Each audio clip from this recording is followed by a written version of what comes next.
Chapter 344. The milk in the cup was hot, but her heart was even hotter. Yelena held a cup of milk and drank it while stealing glances at Hanjin from time to time. These days, Hanjin would stay at her room for a long time every day. Sometimes, he would even cultivate in her room.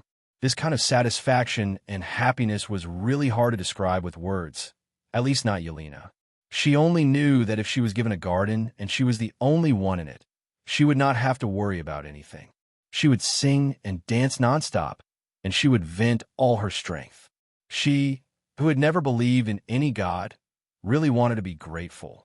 Hanjin sat on the edge of the bed, holding a few long swords in his hands and comparing them with each other. Although his appearance was very handsome, it was somewhat feminine. Of course, it was not as obvious as Prudence's, but after a long period of bloody tempering, there was a kind of murderous aura that could not be dispersed between his eyebrows. That gentleness was completely covered up, or it could be said that it had completely disappeared. From Yelena's point of view, Hanjin's side profile still looked sharp and intimidating. His slightly frowning eyebrows and his eyes that occasionally flashed with golden light were something that Yelena would never get tired of looking at. The current Hanjin could no longer be described as handsome. Hanjin had not lived in vain for the past few years. The more time passed, the more complicated the feeling he gave people. To be precise, he was 3 parts handsome, 3 parts majestic, 3 parts experienced, and 1 part was the murderous aura that flashed from time to time. Although Hanjin was not a simple person, compared to the people in this world, his experience was as pale as a piece of white paper. But today, he had the qualifications to stand on equal footing with anyone. Hanjin was thinking about how to refine his flying sword, but he was not satisfied with the swords he had collected so far. The fire dragon sword was a good choice, but according to Yelena, the fire dragon sword was a set of swords with the divine power of the dragon. It would be a waste to destroy it and refine it into his own flying sword. Hanjin already had candidates in mind for the fire dragon sword. One was Morrison's, and the other was Winston.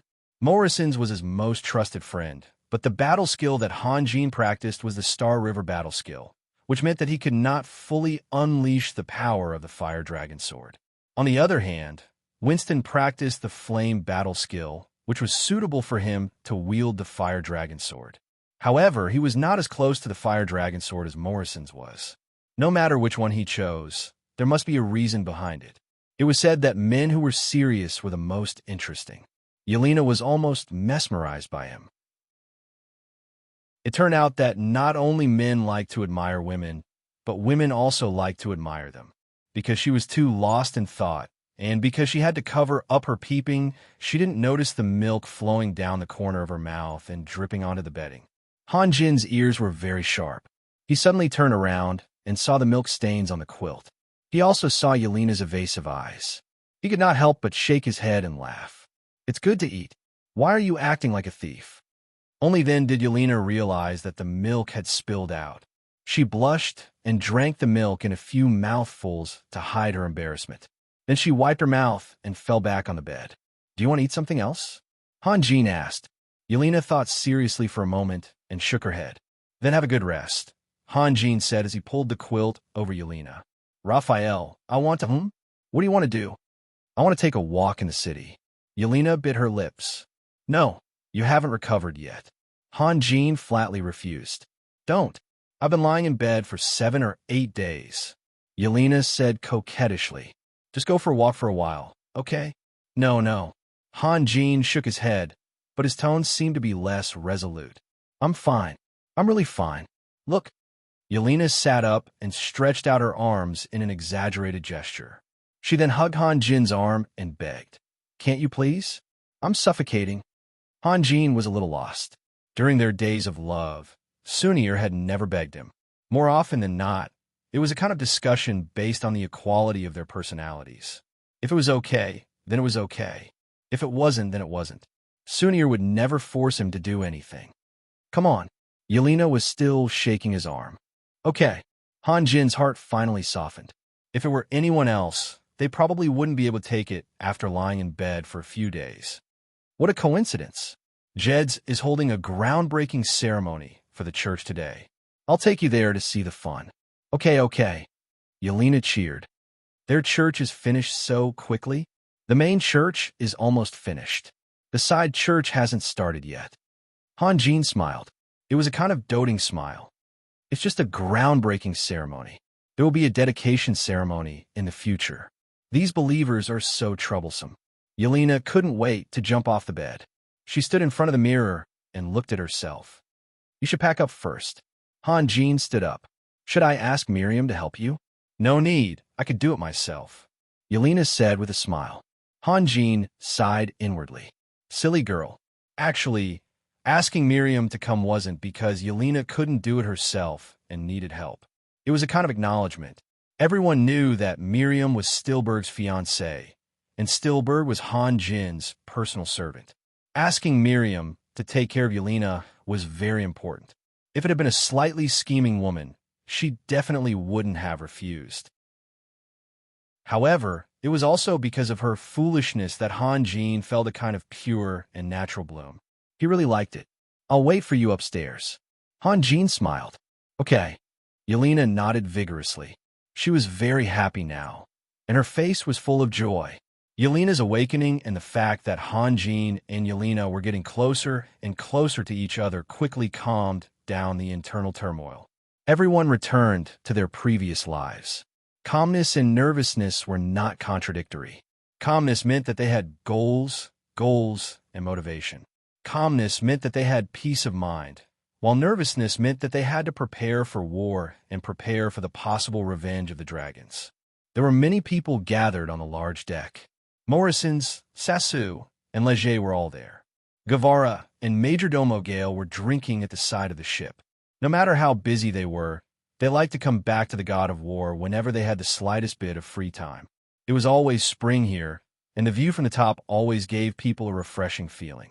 Most importantly, there was something indescribable in the air that made people feel very comfortable.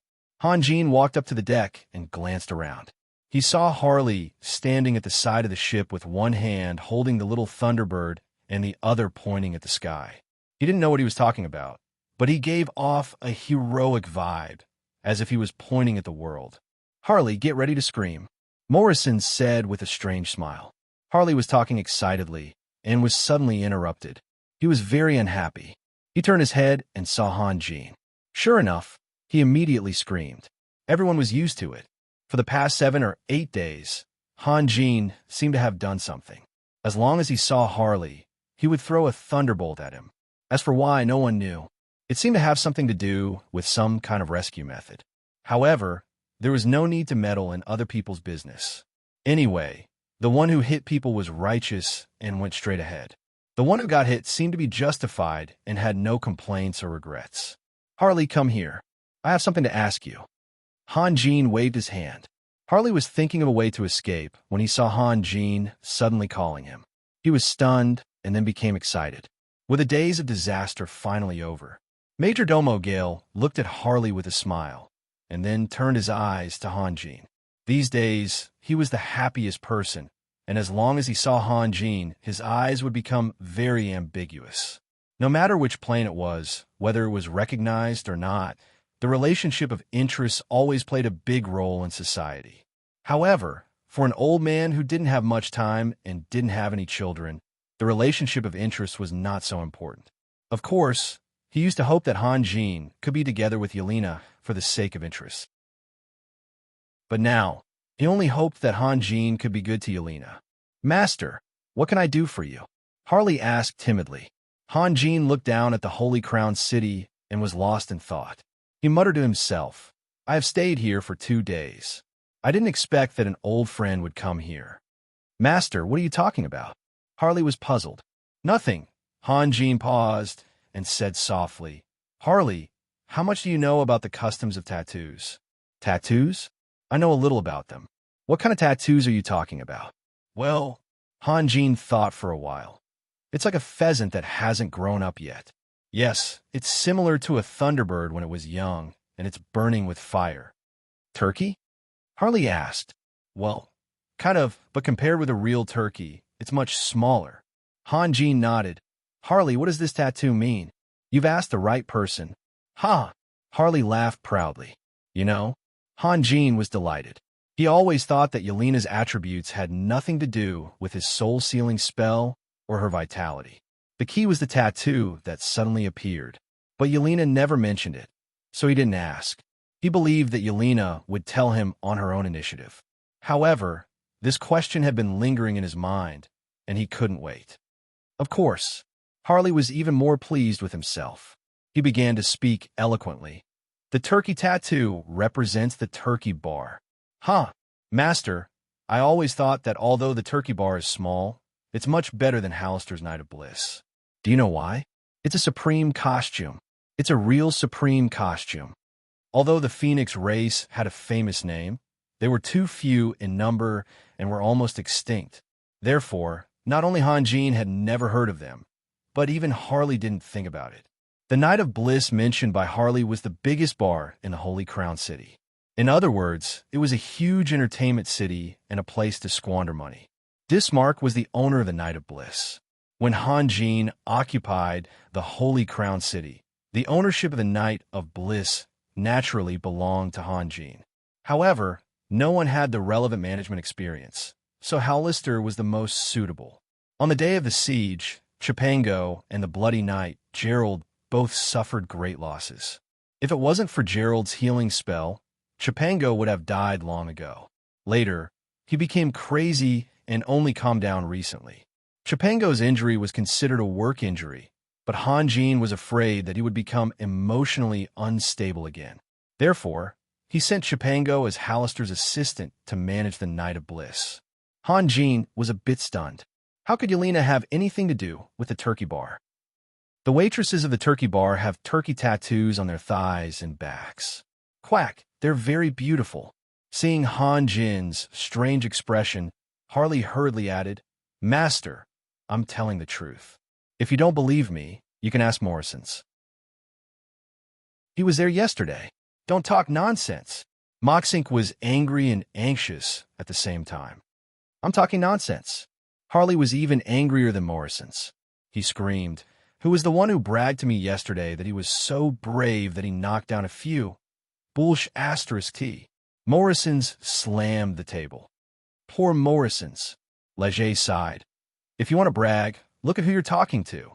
Can't you come to me? Harley, this is your fault. Sassu said earnestly. Do you want to see a dead man? Luckily, Sylvia isn't here. Otherwise, it would be a bloody disaster. Morrison's was so anxious that his face turned red. In fact, men's topics would never be separated from women. This was normal. Only hypocrites would deny it. However, this was not the right place. Guevara and Majordomo Gale were sitting here. It was inappropriate for them to talk about women so freely. In order to catch up with Han Jin, or at least not be left too far behind, Moxink had been practicing his swordsmanship hard every day. But he couldn't live in a depressing environment all the time. As the saying goes, work and rest. He had to release his depression. Guevara and Majordomo Gale's expressions were a bit strange. They looked at each other, and Guevara laughed first. I'm old. I'm really old. Back then. Hee. You guys talk. Just pretend that we don't exist. Majordomo Gale waved his hand angrily. This bunch of brats. Han Jin and Yelena just got closer, and you guys are already talking about the bar. This is ridiculous. However, Han Jin was here, so he could only pretend that he did not hear anything. Harley was also anxious. Morrison's denial meant that he was not loyal to his master. At this moment, Hogan walked up from below. Harley was pleasantly surprised and hurriedly shouted, Hogan, have you been to the turkey bar? Hogan was stunned by the sudden question. He was a smart person. He looked around and saw Sassu and Leger with weird smiles. Morrison's was angry. Guevara's back was facing him, so he could not see. Majordomo Gale's expression was not good either. He hesitated. Tell the truth. You must tell the truth in front of Master. At this moment, Harley was like a god. He was sharp enough to catch Hogan's hesitation. I have been there. Harley's words hit Hogan's Achilles heel. Although he could not figure out why a bar was raised to the level of political loyalty, he had to answer truthfully. Guevara, who had just admitted his old age in front of the public, was deeply shocked. Although Hogan was not young anymore, his strength in this aspect was incomparably superior. Han Jin had let him pick a few female slaves as his maids, occupied the Holy Crown City, gave him a few elves as prisoners of war, and put so many burdens on him. But all of these still couldn't weaken his enthusiasm for women. Quack! Harley became complacent again. Hogan, tell me, are the maids in the turkey bar naked? Do they have tattoos on their thighs and backs? Yes, yes, Hogan said with difficulty. Is it that good? TSK, TSK. Leger's eyes revealed a playful look. Someday, I will go there to broaden my horizons. What are you waiting for? Harley waved his bone staff with all his strength. His posture was full of arrogance. Let's go. Let's go together. Where are you going? Yelena's voice came out. The next moment, Yelena, who was wearing a light white magic robe, walked down the stairs. She was about to go shopping in the city.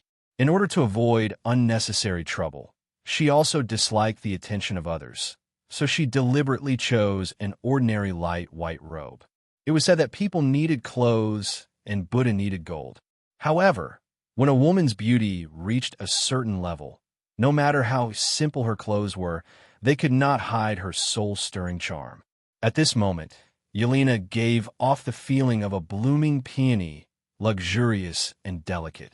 She was in love. Whether she was conquered or not, love itself was a kind of nourishment, and it made her radiate a brilliance that was far greater than usual. No one would pay attention to such a delicate Yelena's clothes in front of her. The moment Yelena's voice came out, the lewd, bitter, evil, and helpless smiles all disappeared. Everyone put on a solemn look. Even the arrogant Harley lowered his bone staff and uneasily shrank to Han Jin's side. In front of his future wife, how could he tempt his master to go to the bar to drink with prostitutes? He would definitely die a very, very, very miserable death. Why aren't you talking? Yelena glanced around, puzzled. When a woman walked into a room full of men, and the enthusiastic discussion suddenly stopped, then she was sure what they were talking about. Nothing. Han Jin smiled. Let's go. We won't be able to make it to the ceremony if we're late. Okay. Yelena walked over in small steps. After hesitating for a moment, she reached out and held Han Jin's arm. Han Jin took Yelena to the side of the ship. Just as he was about to release the shrinking spell, he suddenly paused and said softly, Harley, Master, is there anything I can do for you? Harley hurried to greet him. Han Jin raised his hand and unleashed a palm thunder, which landed right on Harley's head. Then, he let out a sigh of relief and disappeared with Yelena. Chapter 345. Theoretically speaking, the light magic that the priests mastered was a type of magic. However, for the commoners living at the bottom of society, the two types of magic were completely different. Facing the mysterious magicians, they were in awe, but their fear far exceeded their respect.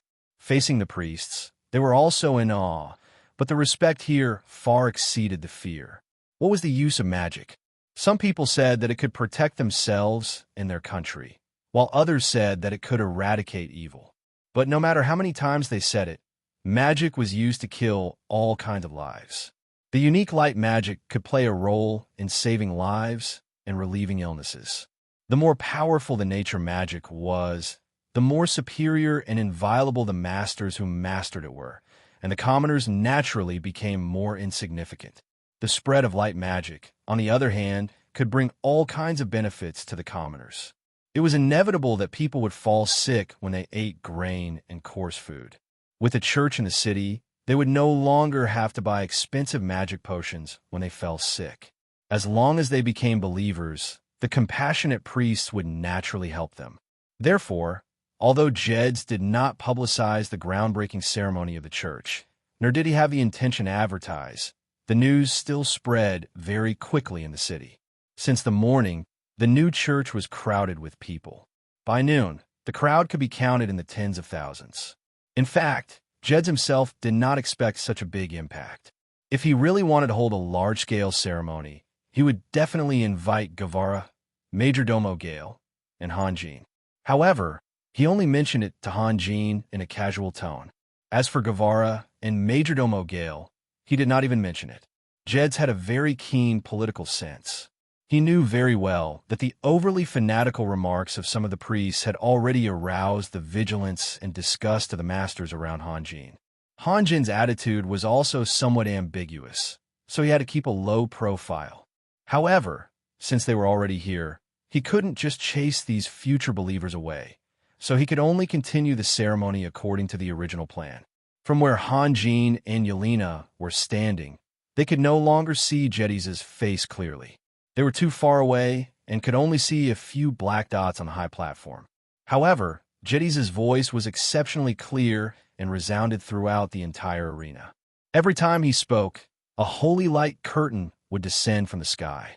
The light curtain covered a large area, enough to bathe everyone present in its light. Be grateful to those who hurt you, because they have tempered your will. Be grateful to the person who tripped you, because he strengthened your legs. Be grateful to the person who deceived you, because he has increased your wisdom. Be grateful to those who despise you, because they have awakened your self-esteem. Be grateful to the person who abandoned you, because he taught you to be independent. His voice was not loud at all. On the contrary, it sounded very gentle, but it was able to reach everyone's ears. Hearing these words of advice, Hanjin couldn't help but laugh. He knew very well that Jedis didn't have any feelings of gratitude toward Nicholas. What are you laughing at? Yelena raised her head. Nothing. I just remembered a sentence in the doctrine. Hanjin smiled. Tell me, what is it? Yelena asked. If someone slaps you on the left side of your face, you have to stretch out your right side and let him hit you. Use love to conquer your own selfishness, and use love to influence the world. No way. Why haven't I seen it before? Ah, yeah. I've read the doctrine before. Yelena nodded vigorously. If it's really that funny, I'll definitely remember it. That should be from another book of teachings. This should be lost now. Hanjin looked around. Actually, it can't be described as funny, because there are indeed people with great personalities in the world. If someone slaps you on the left side of your face, you have to stretch out your right side and let him hit you. Is this kind of person great? Yelena asked, puzzled. What you don't understand can't be limited to this sentence, Hanjin said softly. What the doctrine wants to express is an idea, a state of mind. Oh! Yelena blinked her eyes as if she understood. Hanjin suddenly lowered his head and whispered in Yelena's ear, but I'm not that kind of great person. Yelena laughed mischievously, then stood on her tiptoes and whispered softly and firmly in Hanjin's ear. Neither am I. Yes, I know. Hanjin's eyes were full of smiles. Yelena smiled even more happily, wrinkling her nose and hugging Hanjin even tighter. She then looked around and sighed. There's so many people. In front of Hanjin and Yelena, countless people were crowded together, brushing against each other. There were no soldiers to maintain order. Fortunately, the light magic was auspicious.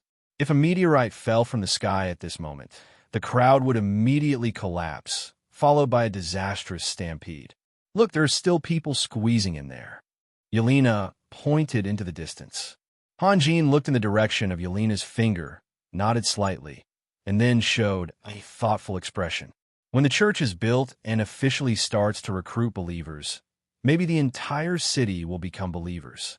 Yelena was sighing at the spectacular scene in front of her, but as soon as she said this, her expression changed. Although she was still very immature, she grew up in the Duke's mansion and knew very well what this meant to Hanjin. What nonsense are you thinking? Hanjin smiled and reached out his hand, scratching the tip of Yelena's nose. This is not something you should worry about. Hanjin was a layman when it came to the so-called politics. Perhaps he was helpless, didn't know how to choose, or didn't have extra energy, but he had never interfered in government affairs. However, this kind of silence was in line with the highest law of this chaotic world. Hanjin only needed to focus on cultivation. In the face of absolute power, all the contradictions in ideas and principles would be compromised or even surrendered. It was hard to imagine that Hanjin could single-handedly destroy the entire upper echelon of the Curia, and then the Kyria would still bewitch the people to go against Han Jin. To put it bluntly, as long as one could become Buddha, no matter how naughty Sun Wukong was, he wouldn't be able to escape. Besides, Jedis wasn't the only superpower house. There were also Govara and Majordomo Gale. Han Jin believed that the three of them would naturally constantly seek a balance, so he didn't need to worry. "You're so annoying." Yelena touched her nose worriedly. "There's so many people here, there's nothing to see." Han Jin smiled. "Let's go somewhere else." Yelena thought for a moment and said coquettishly, "Raphael, where did Harley and the others go just now?" "They're going to a bar." At the mention of this, Han Jin wanted to laugh. Harley was a brainless guy. Of course, in fact, he really didn't have any brains. How could he want to go to a bar to drink with girls? Things are different now. They were the rulers of the Holy Crown City. Although they were inconspicuous on the God of War in the Holy Crown City, they were all big shots. If this matter was spread out, wouldn't they be laughed at? "Which bar?" "I think it's the Turkey Bar." Han Jin looked into the distance and answered absent-mindedly. A few groups of soldiers came over from afar. Judging by their armor and flags, they were soldiers of Yalan Wright's Mountain Army. Their reaction speed was too slow. Knowing that there was a large gathering here, he should have sent soldiers over to maintain order. He needed to find time to talk to Yalan Wright. Since the Mountain Army was responsible for maintaining order in the city, as the commander of the army, he had to do his best. "Raphael, can you take me to the Turkey Bar?" "What?" Han Jin was stunned. "Please," Yelena begged. Han Jin's face fell. Going to bar was no problem, but the Turkey Bar was definitely out of the question. According to Harley, the barmaids there were all topless. Just think about it. The atmosphere there was no worse than the underground bars. "Can I?" Yelena saw the change in Han Jin's expression and felt a little scared. In fact, she hadn't been happy for long, so she always felt that it was unrealistic. She was afraid that when she woke up, the world would return to normal. Seeing Han Jin's expression change, she was very, very uneasy. "Let's go somewhere else. That's not a place for girls." Han Jin thought for a moment. "How about the Night of Bliss? Also, see how Lister and Chapang go. I haven't seen them in almost half a month." "Okay." Yelena's shock turned into joy, and she nodded vigorously. She didn't care where they went. As long as Han Jin was with her, she was willing to go even to hell. The two of them jumped down from the roof. The owner of the house, who was walking around in the yard, hurriedly greeted them with a smile. Han Jin and Yelena were a bit of a bully. Seeing that the streets ahead were too crowded, they flew into a house, threw a few gold coins to the owner, and then jumped onto the roof to watch the groundbreaking ceremony. The house occupied a large area. The front door and back door faced two streets, so why would they care about a few gold coins? However, Han Jin's clothes were too eye-catching. Even an idiot could see the value of the armor. The owner of the house had built up a large family business, so naturally, he was a very discerning person. After Han Jin and Yelena went up to the roof, he ordered all the servants to hide in their rooms. He had been waiting carefully downstairs. "Why didn't you watch the ceremony?"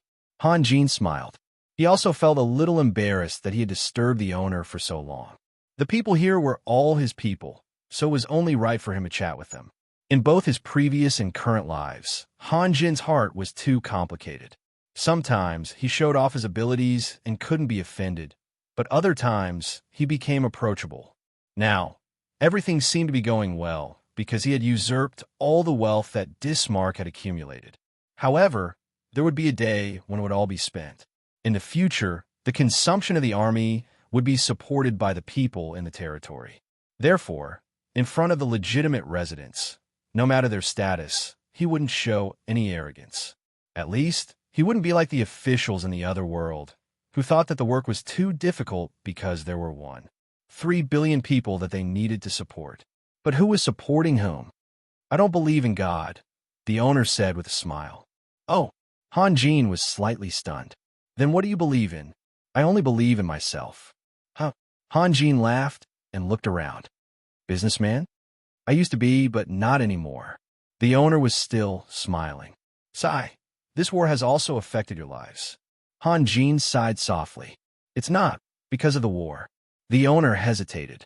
Hearing Han Jin's tone, he felt that Han Jin's background must be very big. Then why? Han Jin said as he walked forward. He didn't want to spend too much time chatting, not to mention that Yelena had already passed through the corner gate in front of them. Seeing that Han Jin was about to leave, the owner knew that if he missed this opportunity, he could only live the rest of his life in silence. No one would help him. Although this young man with a big background might not help him, he had to at least try. Sir, I used to work for Morgan and Company. You know Morgan Company? Han Jin was stunned and suddenly turned around. Yes. The owner's eyes were filled with grief and indignation. We have always been doing legitimate business, but the vicious Dismark. It's not just Dismark. Han Jin calmly interrupted. Morgan and Company has been disbanded. Many people who used to work for Morgan and Company have also taken Morgan and Co.'s wealth for themselves, right? How do you know? The owner was shocked. Raphael, come quickly. Yelena waved at him from the corner gate. Han Jin glanced at the owner. Tomorrow, find me at Riptide. I have something to ask you. But, sir, my name is Raphael. If you mention my name, they won't stop you. Han Jin nodded and quickly chased after Yelena. The owner was stunned. Han Jin hadn't left his residence yet. Out of politeness, he wanted to send Han Jin to the door, but he just stood there and stared blankly at Han Jin's back. When he finally reacted and chased after them, Han Jin and Yelena had already walked out of the front door. There were many people outside the front gate. A few young men dressed in luxurious clothes were chatting and laughing loudly outside the front gate. There were dozens of guards patrolling nearby. They were all here to watch the groundbreaking ceremony of the church. It was just that they arrived a little late. The outside was crowded with people, and it was unrealistic to drive the crowd away. Therefore, a few friends chatted here for a while. After that, they either went somewhere to have fun or went back to their own homes. Yelena pushed the door open and walked out. The eyes of the young people lit up at the same time, but when they saw Yelena's face, they couldn't help but gasp. They hurriedly adjusted their expressions and looked away. The banners on top of the city walls changed. When a city had a new master, the new ruler would definitely hold several large-scale banquets and invite all the local people with status. The banquets had many meanings. Other than roping in and seeking cooperation, it was also to let everyone get to know each other first to avoid unnecessary conflicts. For the people invited to the banquet was very tiring. They had to remember every unfamiliar face for their own safety and for their own future. Even if Yelena wandered on the street by herself, the chances of being harassed were very low. Hooligans and ruffians would never dare to flirt with a sorcerer in broad daylight, and they might not even dare to do so at night. Those who were confident and dared to do so all knew Yelena. Of course, Yelena wouldn't necessarily recognize them. Most of the changes in aristocratic families were because they were on the wrong side. In order to protect their families in troubled times, the aristocrats' attitude towards life was much more cautious than ordinary people. As the saying goes, a tall tree attracts the wind. If they were not careful enough, they wouldn't have met Han Jin and Yelena. They would have been wiped out many years ago. Raphael, what were you talking about with that guy just now? You talked for so long. He's from Morgan and Company, Han Jin said softly. Morgan and Company? It sounds familiar, Yelena recalled. It's Chi Li's business group. Han Jin sighed. I don't know how she is now. Chi Li, Yelena blinked. Then, I'll go with you to find her again. Han Jin's gaze fell on Yelena. His expression was a bit strange. He knew and understood that Harley was heartless, but he couldn't accept that Yelena was learning from Harley. She still wanted to go out. What? Yelena lowered her eyes timidly. Why are you looking at me like that? I just don't want you to worry. I can worry about her here, but if I really go out, how can I care about others? Han Jin smiled bitterly. I'm not as useless as you say. Yelena raised her face and said coquettishly. Her previous near-death experience did not completely destroy her self-confidence. After all, powerhouses like the Dragon Elders Maxwell and Prudence were rare, and for most powerhouses, she could play a decisive role in the battle. At this moment, waves of intense magic waves came, and a thick beam of white light shot up into the sky. then sprinkled in the city. The scattered light spots landed on the feet of the people, on the walls, on the roofs, and on the ground. Everywhere was a pure, thick, milky white light, like snowflakes falling from the sky, covering the original color of the world. "What's that?" Han Jin turned around and looked in the direction of the church, but he couldn't see the shape of the church. At the top of the church, there was an extremely bright ball of light. Even with his eyesight, he couldn't open his eyes. "This is the power of the Holy Crystal." "Holy Crystal?" Yelena leaned against the door and released her X-ray eyes. The scene at the top of the church appeared in front of Han Jin. In the X-ray eyes, the ball of light was no longer so dazzling. Han Jin could clearly see a huge, clear, and transparent magic crystal. His heart suddenly beat wildly. "This is the Holy Crystal." To be continued. If you want to know what will happen next, please go to www.chidian.com. There are more chapters. Support the author. Support the original reading.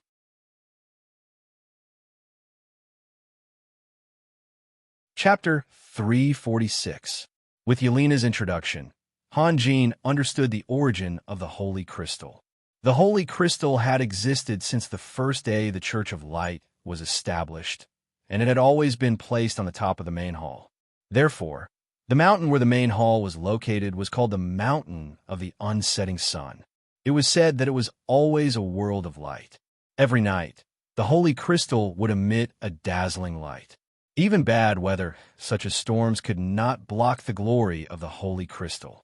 But later, the Holy Crystal suddenly stopped emitting light, unless a high-ranking priest released magic to activate the Holy Crystal. At that time, the upper echelons of the church were divided into two factions.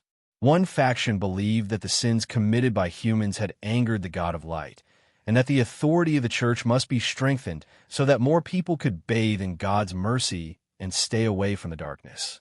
The other faction believed that it was the Holy Crystal itself, and tried to study the mystery of the Holy Crystal.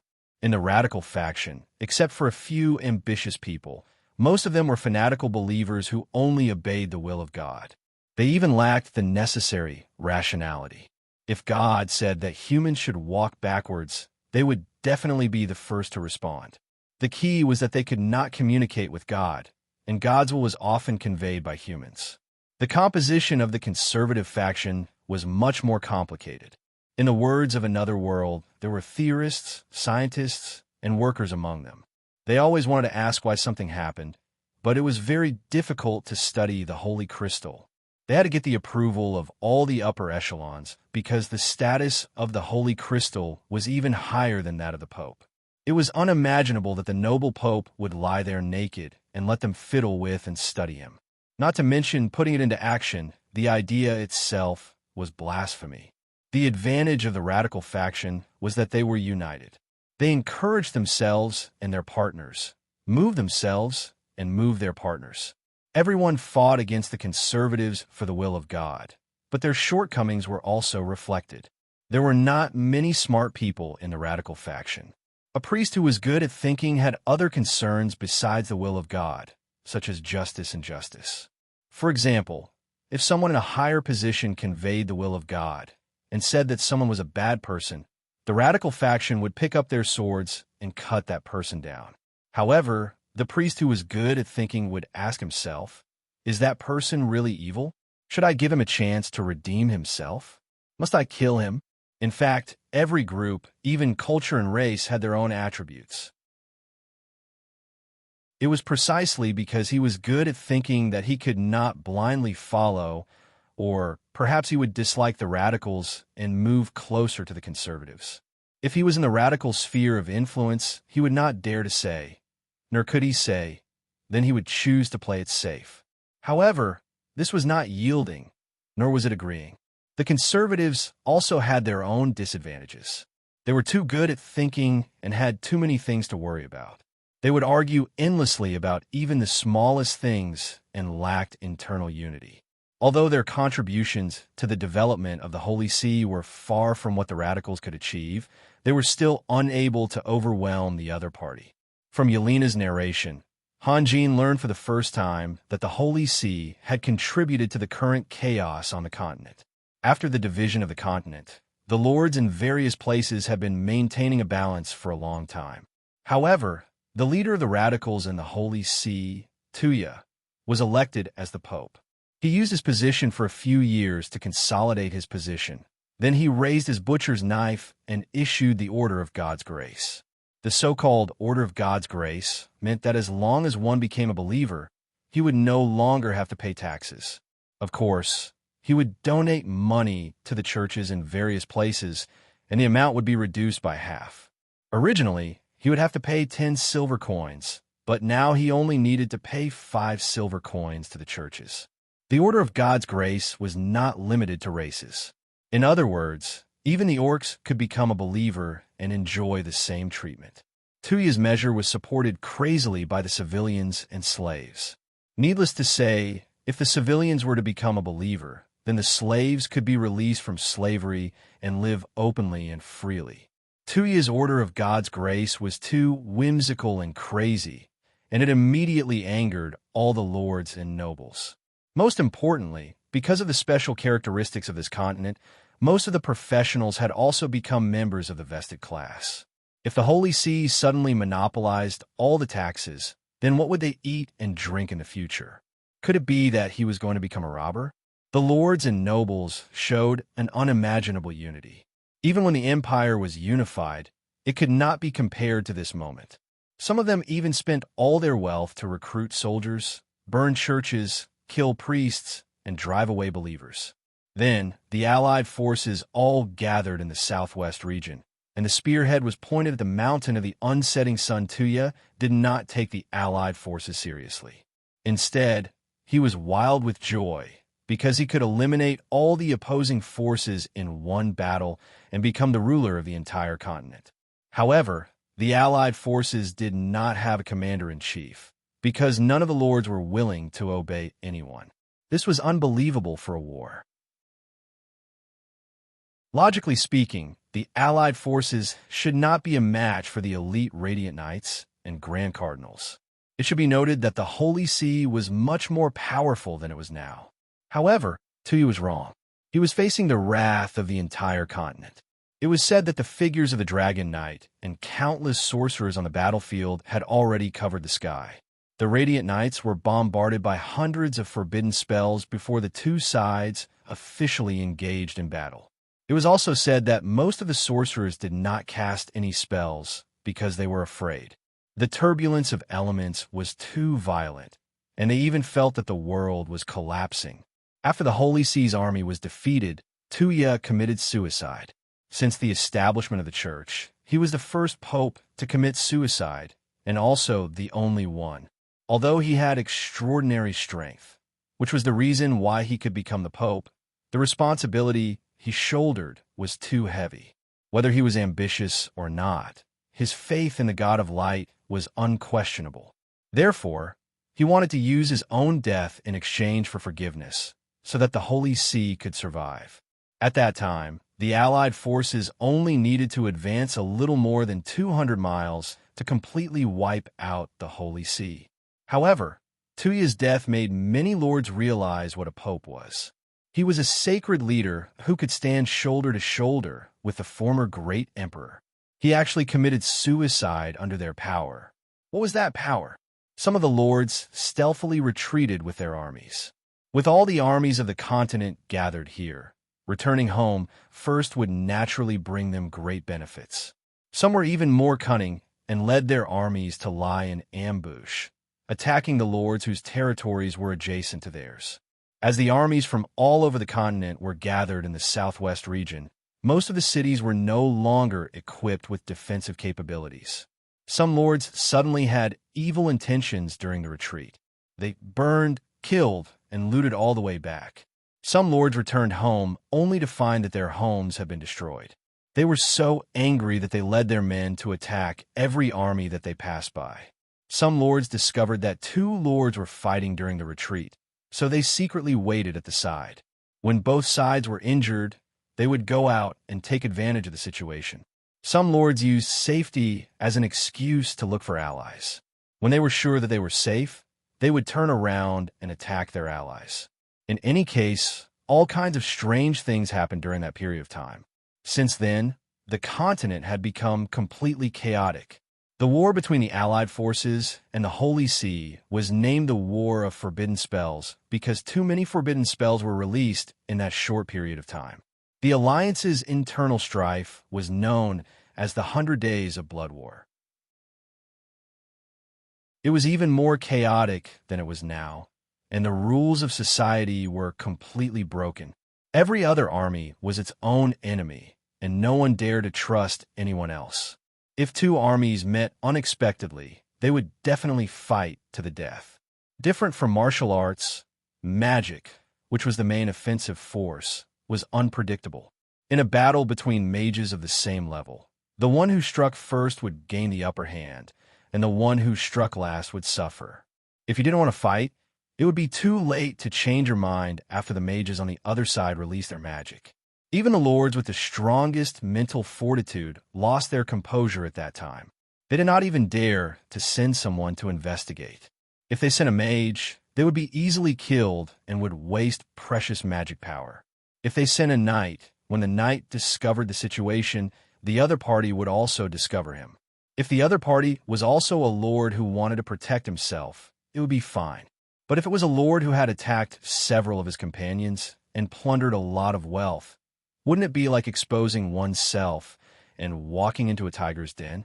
Now, in the northeast region, including Zagund, Dismark, and the others who had died, there were only a dozen lords.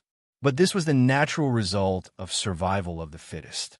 At that time, the allied forces of the entire continent were composed of hundreds of local armed forces. With so many hostile armies retreating in the same direction, the result was imaginable. Almost half of the armies never returned home. Han Jin sighed in his heart. Without order, human nature would become extremely terrifying. However, Yelena then talked about the Orc Federation in a gloating tone. The decline of the Orcs was also due to the Bloody 100 Days War. At that time, the Orc Federation was the largest federation in the Empire. Nominally, it obeyed the Empire's management, but in reality, it was independent. After the Empire disintegrated, the Orc Federation's strength was much stronger than that of the other lords. But before the Orcs could have any ideas, Tuya issued the Order of God's Grace. The Order of God's Grace treated all races equally, and all believers could enjoy the same treatment. Therefore, the Orc Federation sent its own army. Tuya committed suicide, and the other lords became disloyal. The Orcs decided to continue to attack the mountain of the unsetting sun to set an example for the fickle humans. Unfortunately, they did set an example, but no other lords responded. When the Holy See was at its strongest, there were more than 20 archbishops who mastered high-level light magic and hundreds of cardinals who were below the Pope. They even had an assault team made up entirely of Holy Knight. Although they were defeated by the Allied army and suffered heavy losses, and Pope Tuya committed suicide, their morale was low and they were in a state of panic, but they still retained their powerful combat power.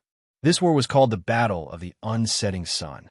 The result was that the Orc Federation's army was completely annihilated, and the Holy See was once again hit hard. It was in a worse situation, so much so that even after hundreds of years, it still hadn't recovered to this day. The birth of a strong person required soil, and the inheritance also required an atmosphere. At that time, the Holy See had a whole set of mechanisms to discover talents. Under the College of Cardinals, there was the College of Bishops, and under the College of Bishops, there was the College of Priests. The archbishops would guide the cardinals, and the cardinals would guide the bishops, and then the bishops would select the priests. All the parishes were destroyed, and the College of Priests was almost wiped out.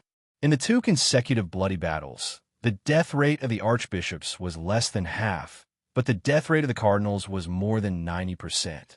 The stronger one was, the better one could deal with the harsh environment and various crises. However, the more powerful the orcs were, the more powerful the orcs were. The orcs suffered even more losses. At that time, the king of the orcs, Khazru, thought that the orcs' opportunity had finally come. However, he was worried about the overall strength of the humans. After thinking for a long time, he came up with a brilliant plan that relied on intimidation to subdue the humans. That was to use all of his power in the war to destroy the Holy See, so that the humans could see clearly. When he went to conquer those lords in the future, naturally, there would be no need for war. All of the elites were sent out, but none of the orcs were able to return home. What was even more tragic was that Khazur even took his sons and wives with him. He didn't even have a legal heir. As a result, the Orc Federation quickly disintegrated like the Empire. Han Jin listened very carefully, especially the information about the Holy See, because this would determine his attitude towards Jeddis. Also, how to deal with the Holy Knights, the Light Knights, and the priests. Jeddis wouldn't take the initiative to tell him these things. At least, he had already made a vague decision in his heart. As for the radicals around Jeddis, they must be completely eradicated. They were the source of the disaster. Putting himself in Jeddis' shoes, he often encountered things that were beyond his control. Jeddis was probably the same. Originally, Jeddis didn't want to do this, but there were too many radicals around him. They would try to put pressure on Jeddis, and Jeddis might compromise. However, as for how to eradicate them, it would have to be planned slowly. This matter couldn't be rushed. Yelena's mouth was already dry from talking, but seeing that Han Jin was listening seriously, she smiled and felt sweet in her heart. She didn't stop until she reached the door of the Night of Bliss. The holy crystal was transformed from the tear of the God of Light. Han Jin couldn't help but laugh. What a big tear! It's just a legend. You can't take it seriously. Yelena also laughed. Do you think, Han Jin suddenly said, if I tell Jeddis that I really need the holy crystal, will he agree? As if he will fight you to the death. Yelena said firmly. Forget it. Let's take it slow. Han Jin shook his head with a smile. A few maids came out from the door with smiles on their faces. They looked a little surprised. It was normal to bring a woman to the Night of Bliss, because the Night of Bliss was a comprehensive entertainment city. There were 4 buildings, and each building had a different project. However, it was a little strange for them to be dressed in martial arts attire. Is Hallister here? Han Jin asked one of the maids. You. The maid was obviously stunned. Do you know Sir Hallister? Yes. Han Jin nodded. Please follow me. The maid smiled and led the way until Han Jin and Yelena arrived at a small hall. She bowed and said, Please wait a moment. I will go and inform Sir Hallister. Han Jin nodded and looked around. Although everything here belonged to him, and even the maids and maids were his, he had never been here before. The hall was filled with a splendid atmosphere, and there were shiny decorations everywhere. Of course, this was not his style, but Dismark's. Fortunately, they had defeated the enemy quickly during the siege. If they had really made a big fuss, the Holy Crown City would have suffered a great loss. Yelena also looked around curiously, then turned her attention to the cup on the table. She picked it up and looked at it, then put it back disapprovingly. Although she was dressed very plainly today, she was born in a wealthy family. The capital of elements was much bigger than the Holy Crown City. The Duke's mansion was equal to half of the Holy Crown City. What kind of good things had she not seen? Han Jin found that the room was a little strange. There were 6 doors around it. When he was about to go and check it out, he suddenly heard rapid footsteps outside. Then the 6 doors were pushed open almost at the same time, and a group of semi-armed mercenaries rushed in. Han Jin could not help but frown. Then a familiar voice sounded, Sir. As soon as the voice faded, Chipango's figure appeared in the air. He turned around and yelled, Get out, all of you. It's none of your business. The aggressive mercenaries lost their morale in the blink of an eye and left obediently. What are you doing? Han Jin asked. I thought. Chipango was a little embarrassed. I heard them say that someone called Hallister by his name. I thought someone was looking for trouble. You. Han Jin was a little helpless. When Dismark was here, he had never heard of anyone looking for trouble here. Was Han Jin not as powerful as Dismark? I think it's you who is bored here and looking for trouble. If I don't call him by his name, what should I call him? You don't know, but Hallister is a big shot now. No matter who comes to him, they have to call him Lord. Chipango was getting more and more embarrassed. I'm here. It's actually pretty good. Hanjin observed Chipango. Chipango's expression was very natural, completely different from his usual crazy self. He had probably recovered. He turned his gaze to the wall, but his focus was not there. It was as if he was looking into the distance through the wall. Chipango, do you want to do something? Me? Chipango was both surprised and happy. Sir, what can I do? Although he had good food and drinks every day, and there were thousands of beauties everywhere in the building, he was very tired of staying here. A long time ago, Chipango would have been in heaven if he could get to this point. However, he was not satisfied now. To put it nicely, he was Hallister's assistant. To put it bluntly, he was just a caretaker of a place where no one would dare to cause trouble. Life was too boring. People like Morrison's would follow Hanjin to the end. They would become famous lords no matter what. Was he going to be like this for the rest of his life? Didn't you say there was a beautiful garden behind? Let's go there and talk. Hanjin said softly. Actually, he wanted Gibran to be the caretaker, but Gibran and Julio were locked up together, so he could only settle for the next best thing. Sir, please come with me. Chipango's voice was trembling as he rushed to open the door.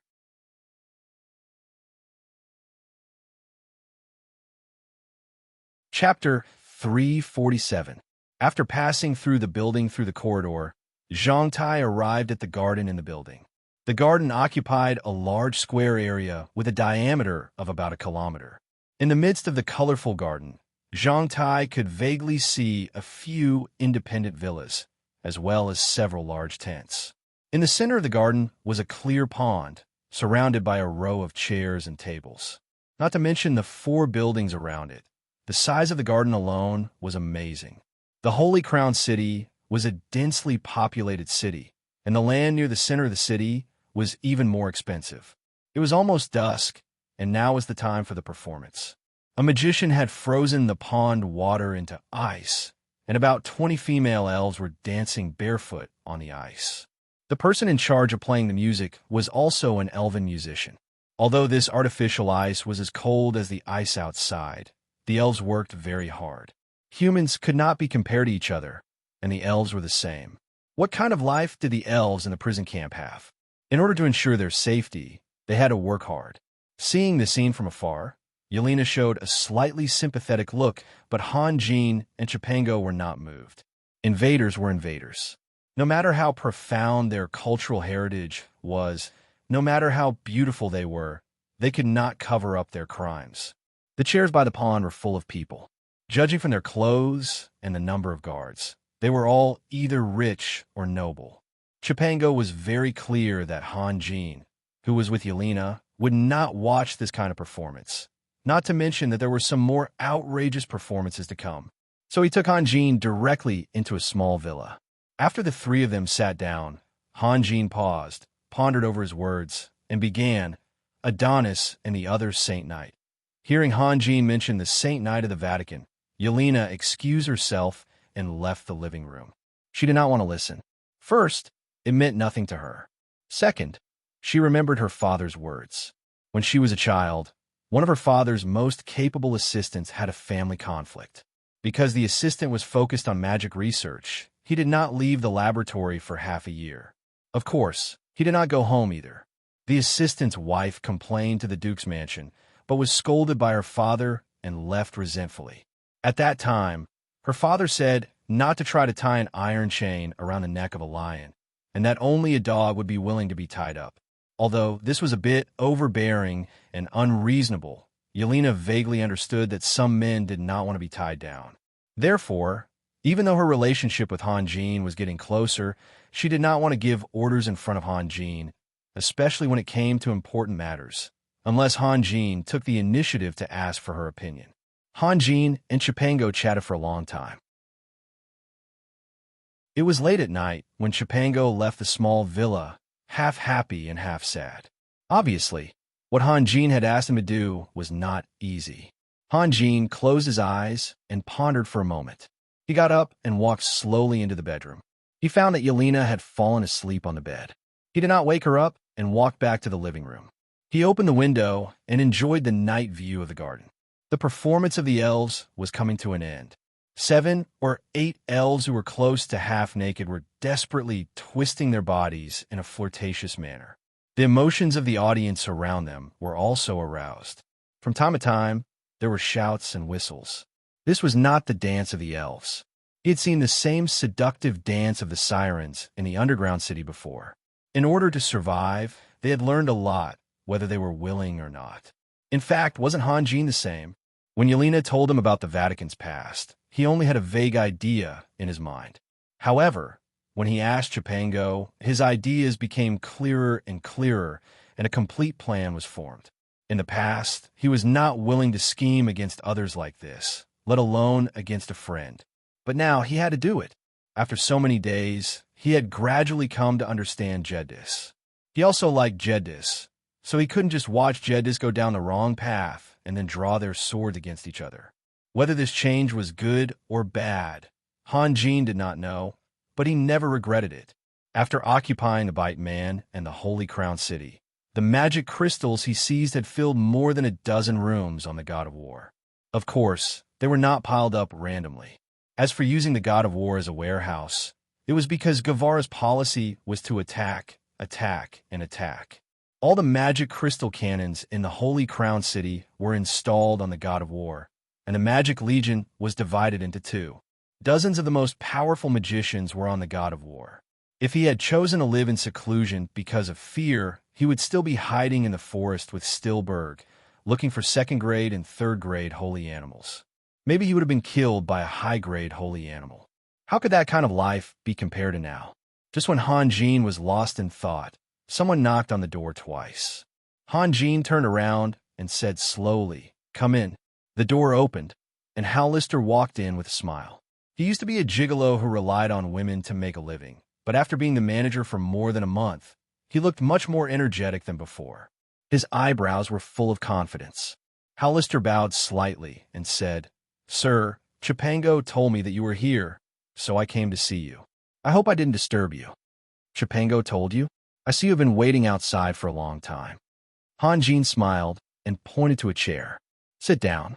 What's the matter?" After being exposed by Hanjin, Hallister looked a bit embarrassed. "Sir, I heard from Master Guevara that you went out a few days ago and encountered some orc warriors near Nuremberg. Is that true?" "Yes." "That's great," Hallister said happily. "Sir, if you catch any orc captives in the future, can you send them to me first?" "What do you want orc captives for?" Hanjin asked, puzzled. "Sir, you made me the manager of the Night of Bliss. My job is, of course, to find a way to empty the pockets of the nobles." Hallister sighed. "But business is getting harder and harder. People are never satisfied. If you want to make more money, you have to innovate. I agree with your idea, but what does it have to do with orc captives?" "My lord, you see." Hallister chuckled as he moved closer to the window and pointed outside. "Don't you think that it's weird and exciting to see an unusually muscular orc warrior standing next to an elf? Let's talk about it when we catch orc captives." Hanjin frowned. He understood what Hallister was trying to say. "But you need to be careful. Don't do anything that will cause trouble. Last time, Alexander killed more than 600 elven prisoners of war, which caused him to be criticized by some for being too cruel. If you become the target of those people, sir, don't worry. This isn't an army." Hallister was overjoyed. "I can have someone else do it. Even if something happens, I won't have to take responsibility. You have to have a bottom line, understand?" Hanjin said slowly. "I understand, sir." Hallister smiled. "I'll take that as a yes, sir." "Yes." Hanjin nodded. Seeing that Hallister didn't intend to leave, he asked, "Do you have anything else to say?" "Well," Hallister hesitated. "Sir, I don't know if I should say it." "Nonsense, you've already said it." Hallister clenched his teeth. "Sir, can you say hello to Sir Langning? Tell him to restrain his generals." "What's wrong?" "They eat, drink, and play here. They never pay, and I don't dare ask them for money. But if it was just them, I could still afford it. But they always come here to treat us. Every time they come, they bring a large group of people. Plus, some nobles and merchants want to please them. Originally, someone else should be the one paying, but those generals just have to pretend to be generous. Damn it. They don't have to pay anyway. Hallister looked angry. Sir, we can't go on like this. We might even lose money. You can lose money here. Han Jin's expression was strange. Sir, there are many places that require money. Hallister complained. All the VIP rooms here are equipped with magic lamps. There are more than 300 of them in total, and the other rooms use up more than 40,000 candles every day. As for food and drinks, we can earn a bit, but that won't be counted for now. But I have to be paid, right? There are more than 30 magicians here. They have to be paid, right? There are also nearly 200 guards and more than 2,000 elves.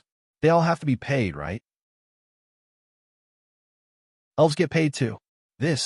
Sir, I haven't had time to tell you yet. Hallister scratched his head and looked at Han Jin nervously. In order to encourage the elves to work hard, I promise that as long as they can pay a certain amount of ransom, they can regain their freedom. How much ransom? 5,000 gold coins per person. Han Jin was stunned.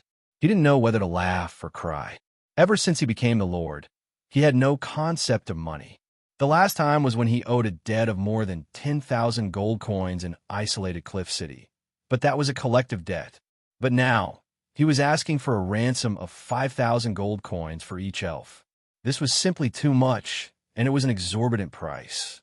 How many years do you think they'll have to work to earn enough money? They have a long life anyway, don't they? 30 to 50 years of hard work should be enough.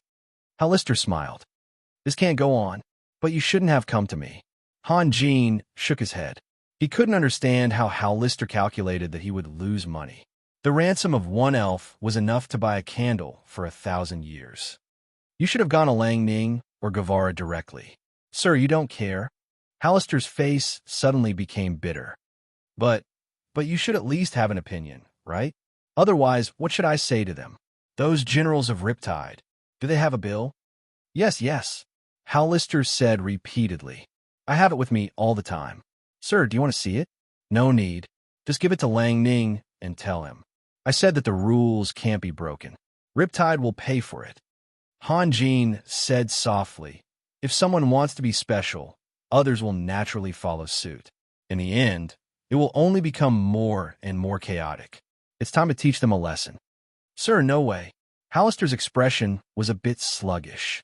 His original intention was to let Han Jin warn the generals of Riptide.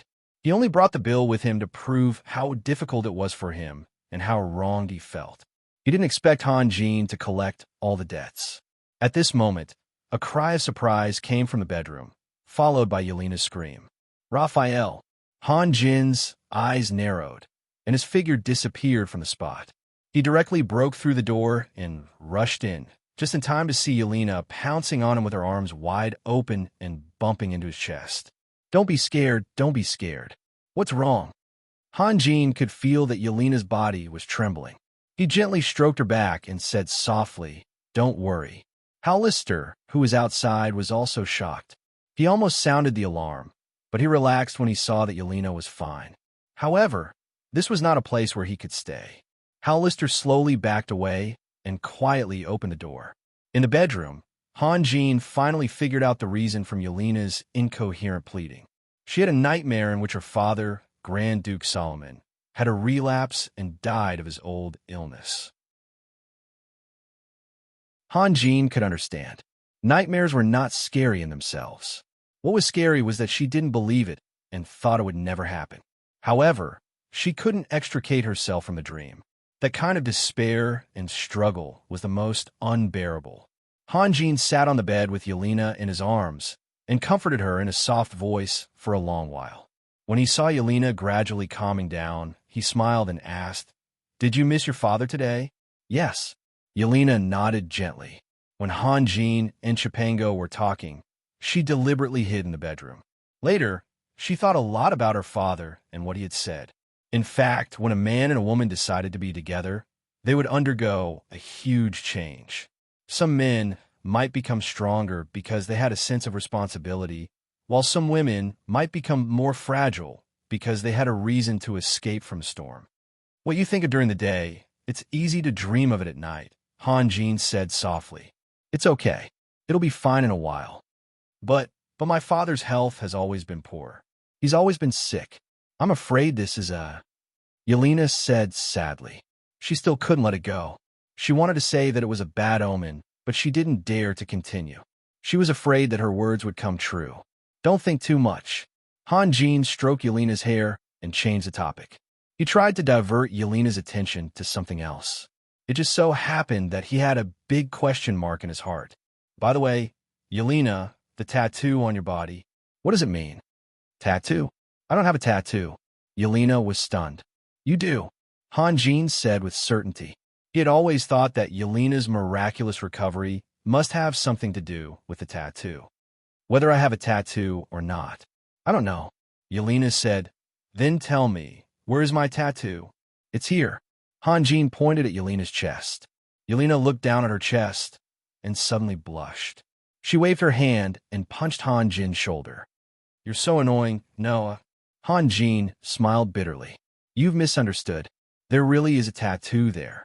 Didn't you notice it all this time? What kind of misunderstanding could there be? Yelena didn't dare to look at Han Jin. She stretched out her small hands and pushed Han Jin's arms. With great difficulty, she struggled out of his arms and sat sideways. Yelena, you really do have a tattoo there. Han Jin repeated in a serious tone. Hearing Han Jin's serious tone, Yelena plucked up her courage and looked at Han Jin. Then, she became skeptical because Han Jin didn't seem to be joking. She then said in a coquettish tone, turn around. Okay.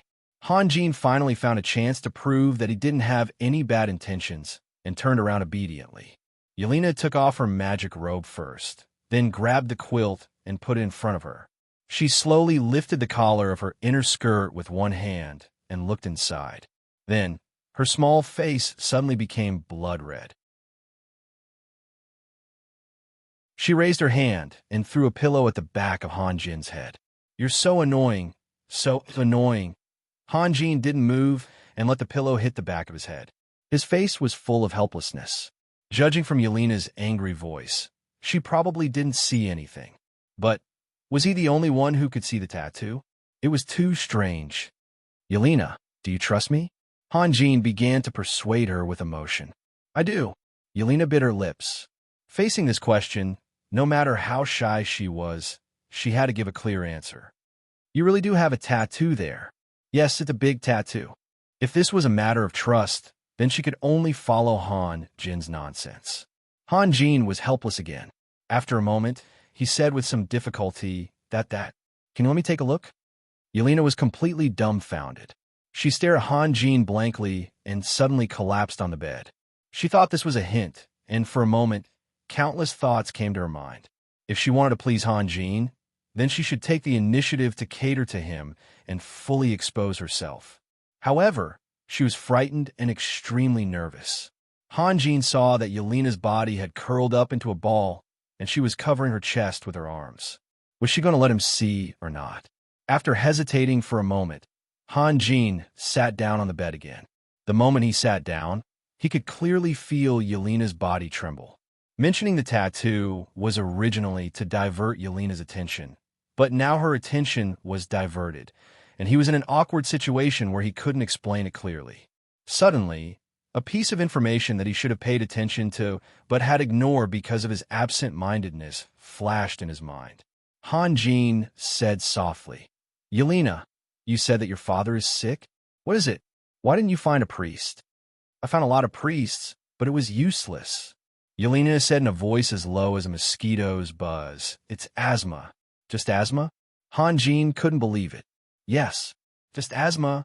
Yelena slowly turned around. Her eyes were filled with grievance. Moreover, Han Jin changed the topic so quickly that she couldn't keep up. Was asthma not enough? Did she want her father to have more diseases? I mean, you should have told me earlier. Han Jin let out a long sigh.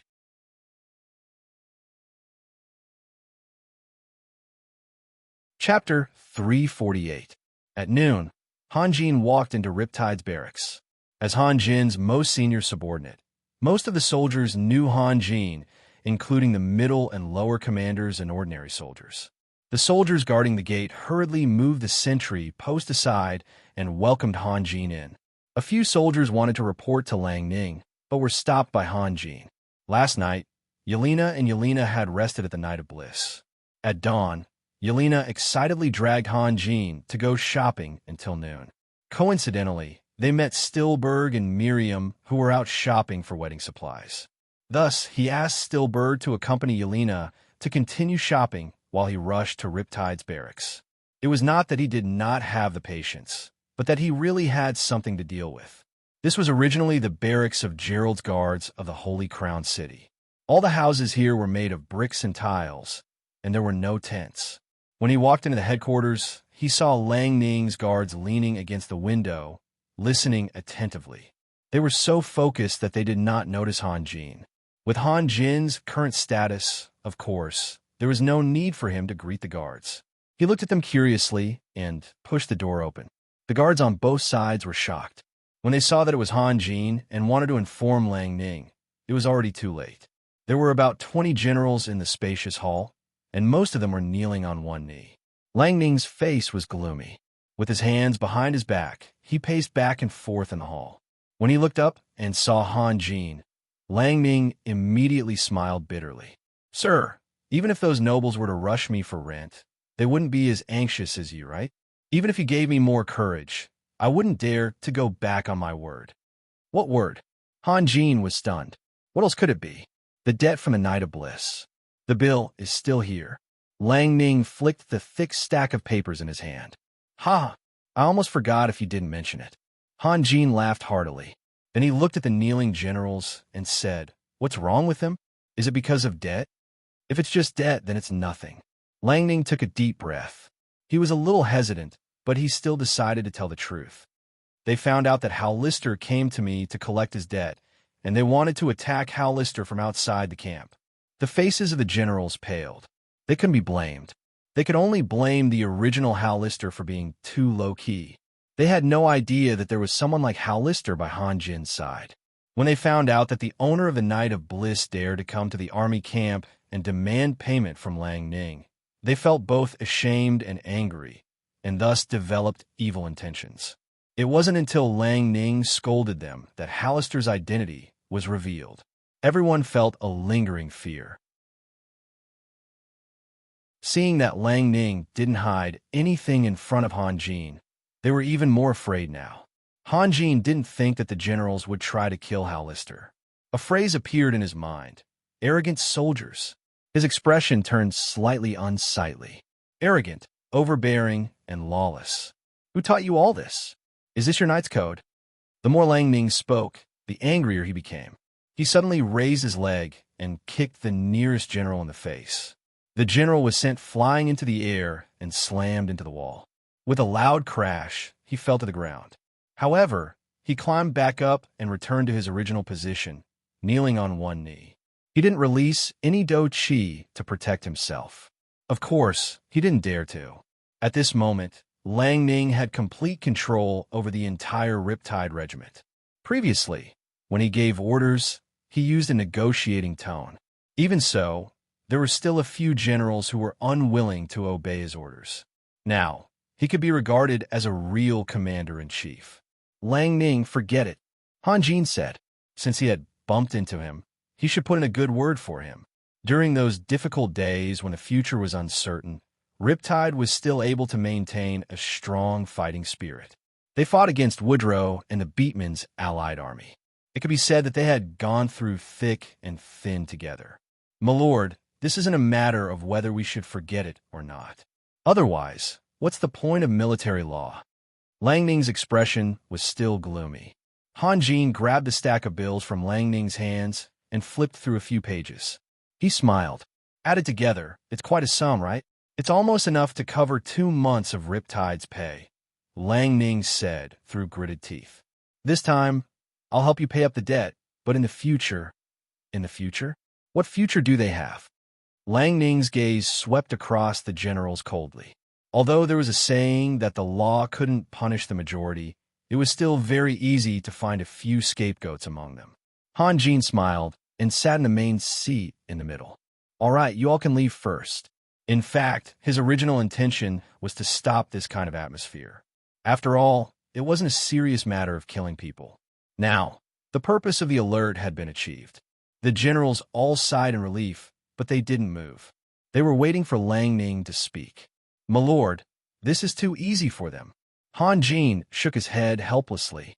He took the documents placed on the table and flipped through them out of boredom. If it was another narrow-minded person, he would definitely be dissatisfied with the generals. He might even be dissatisfied with Lang Ning. Could it be that the orders of a feudal lord couldn't be compared to the orders of a general? However, Han Jin really didn't care about these things. The purpose of cultivation wasn't to trample other lives under one's feet, but to understand the heavens and earth. His attitude towards his friends was enough to prove this. Of course, there were differences between people, but these differences were reflected in their fate, temperament, cultivation, understanding, standpoint, and so on. It had nothing to do with status. In fact, even Han Jin himself didn't realize that the rapid expansion of his power was related to his strength, but it was also inseparable from his attitude towards others. The easy elimination of Zaganide was due to a trick, but the battle with Dismark was a head-on, high-end duel. Guevara, Majordomo Gale, and especially Jedis had all played an important role in the battle. If Han Jin was an arrogant and domineering person who wanted to control all the actions of his subordinates, and even wanted to control the thoughts of others, not to mention Majordomo Gale and Jedis, even Guevara would have most likely left. These three powerhouses had experienced too much, and with their pride, how could they tolerate a young boy ordering them around? Perhaps Han Jin wasn't as strong as some lords, nor did he have the judgment and wisdom that some lords had, but he could make his companions feel at ease. This was an advantage that other lords couldn't achieve. He rarely forced anyone, and when he encountered danger, he always faced it alone. He never ordered his own people around. It could be said that Han Jin was a lord who was the least like a lord. There was a saying in another world, if a man doesn't fight, no one can fight with him. However, those who don't fight with this goal still wanted to fight. Han Jin had no interest in power at all, and he never even interfered in government affairs. Almost everything was done by Guevara and the others through consultation. He built a stage where anyone, as long as they had the corresponding skills and were recognized by everyone, could sing and dance on the stage and show off all their abilities. He never interfered, so Guevara would treat this place as the final home for his soul. Jedis also thought that following Han Jin was the best choice for the Holy See, which had many things to do. This was Han Jin's unique charm, and it was also the result of his experience, culture, pursuit, and so on. If other lords wanted to imitate him, they would be making a fool of themselves. Moreover, Han Jin definitely wasn't putting on act. Otherwise, with Guevara and the others' eyesight, they would be able to see through Han Jin's hypocrisy at the first moment. Lang Ning's eyes flashed. After a while, he waved his hand and shouted, "All of you get out." The generals were as if they had been pardoned. They neatly made a knight's salute to Han Jin and Lang Ning, and then left in a single file. "My lord, you were looking for me for something?" Lang Ning whispered. "They've all left." Han Jin raised his head and put down the file. "Nothing much, just taking a walk." "Yes, I dare not to obey your orders." Lang Ning smiled bitterly.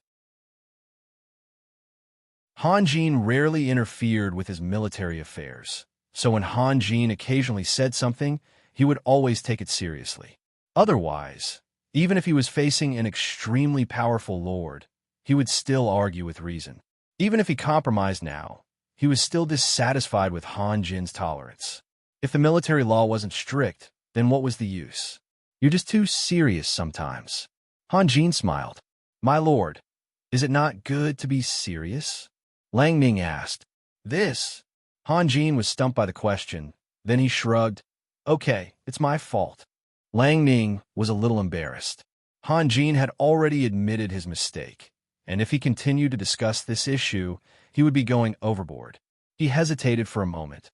"My lord, you really didn't have anything to say to me?" "Yes, I'm just here to wait for someone." "Waiting for someone? Who is so arrogant that you—" "It's the people from Morgan and Company." "Morgan and Company?" "Ah, the business group of Chi Li's family?"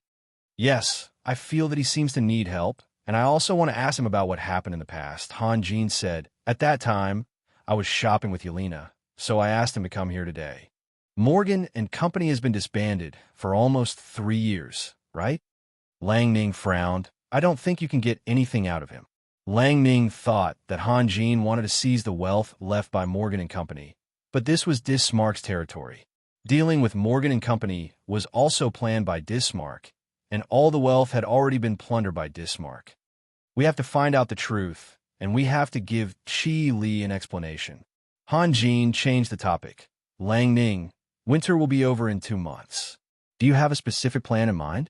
I heard that you and Guevara argued a lot these days. How was it? Who convinced who? It's hard to say. Mr. Guevara is not easy to convince.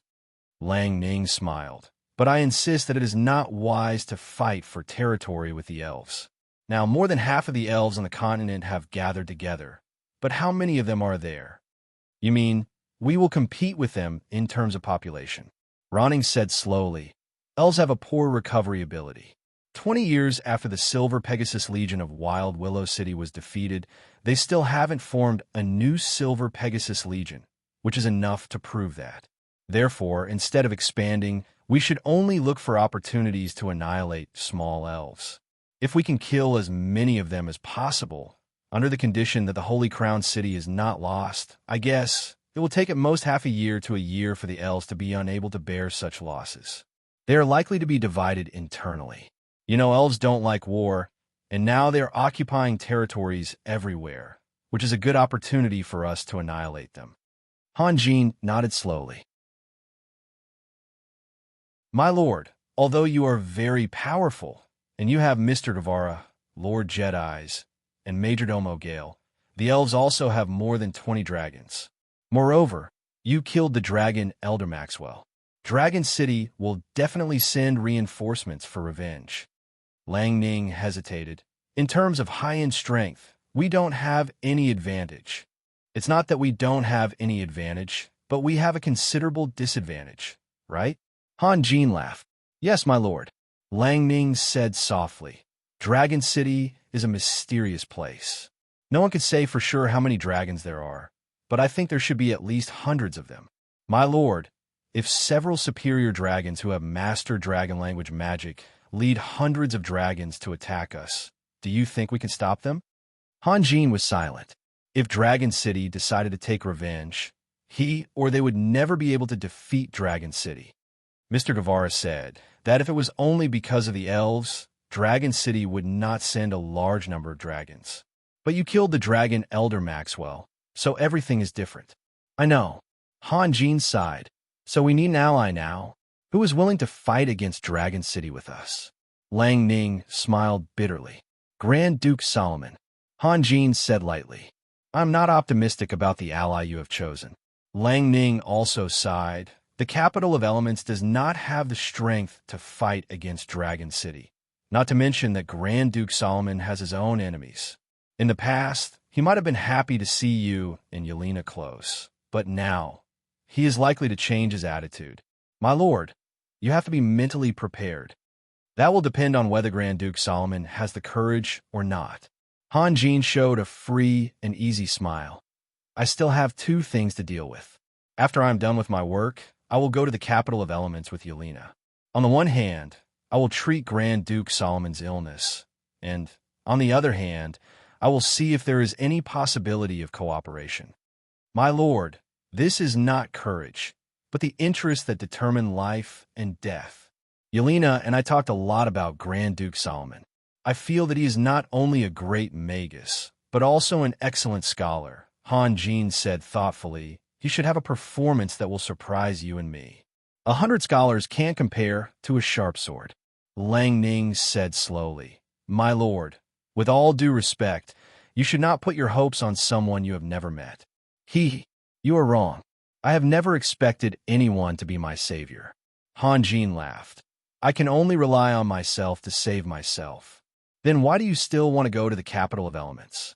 You should at least meet him, right? Han Jin said softly. I want to propose to Yelena. Don't you think about Grand Duke Solomon's feelings at all? Is this a marriage or a feud? So fast. My lord, congratulations. It is still early. Maybe Grand Duke Solomon is a coward and will simply reject me. My lord, if you are really rejected, then what will you do? What else can I do? I will take her and run. Han Jin laughed. Lang Ning shook his head helplessly, but as a subordinate, he could not say too much. He only hoped that Han Jin could be mentally prepared. Time flew by as the two people talked. It was almost dusk.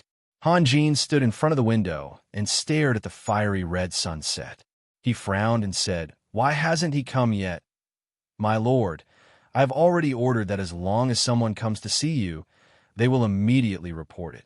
Lang Ning said, "Maybe that person is delayed by something." "Impossible." Han Jin shook his head.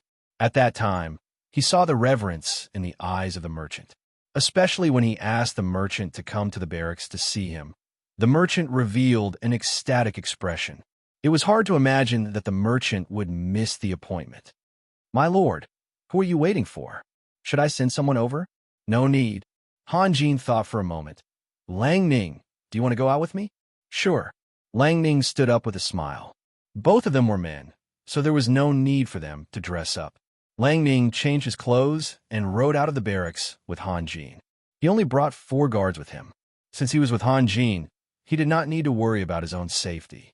The 4 guards were only to deal with trivial matters that might happen, such as running errands or looking for people. The groundbreaking ceremony of the Holy See had ended yesterday, so there were very few people coming and going. At a glance, there were only a dozen or so people near the mansion. "My lord, is it that courtyard?" Lang Ning pointed forward. "Yes." Han Jin nodded. "Wait here for a moment. I will go and take a look." Lang Ning jumped off his horse and strode toward the courtyard. He was a little annoyed that he had made the lord of the city wait for an entire afternoon. That guy was really rude to the extreme. That was why he took the initiative to knock on the door. On one hand, he wanted to save some face for Han Jin, and on the other hand, he wanted to teach that guy a lesson. Han Jin also saw through Lang Ning's thoughts. He did not wait in the same place, but smiled and followed behind Lang Ning. Before Lang Ning could knock on the door, a voice rang out from behind Han Jin. "My lord, my lord." Han Jin turned around and saw a well-dressed young man jump down from a carriage parked at the side of the street and hurriedly approach him with a flattering smile. "You called for me?" Han Jin asked. "Yes, my lord." The young man bowed. "You want to find the owner of this house, right?" Unfortunately, his family is holding a funeral at the cemetery in the east of the city. "Funeral?"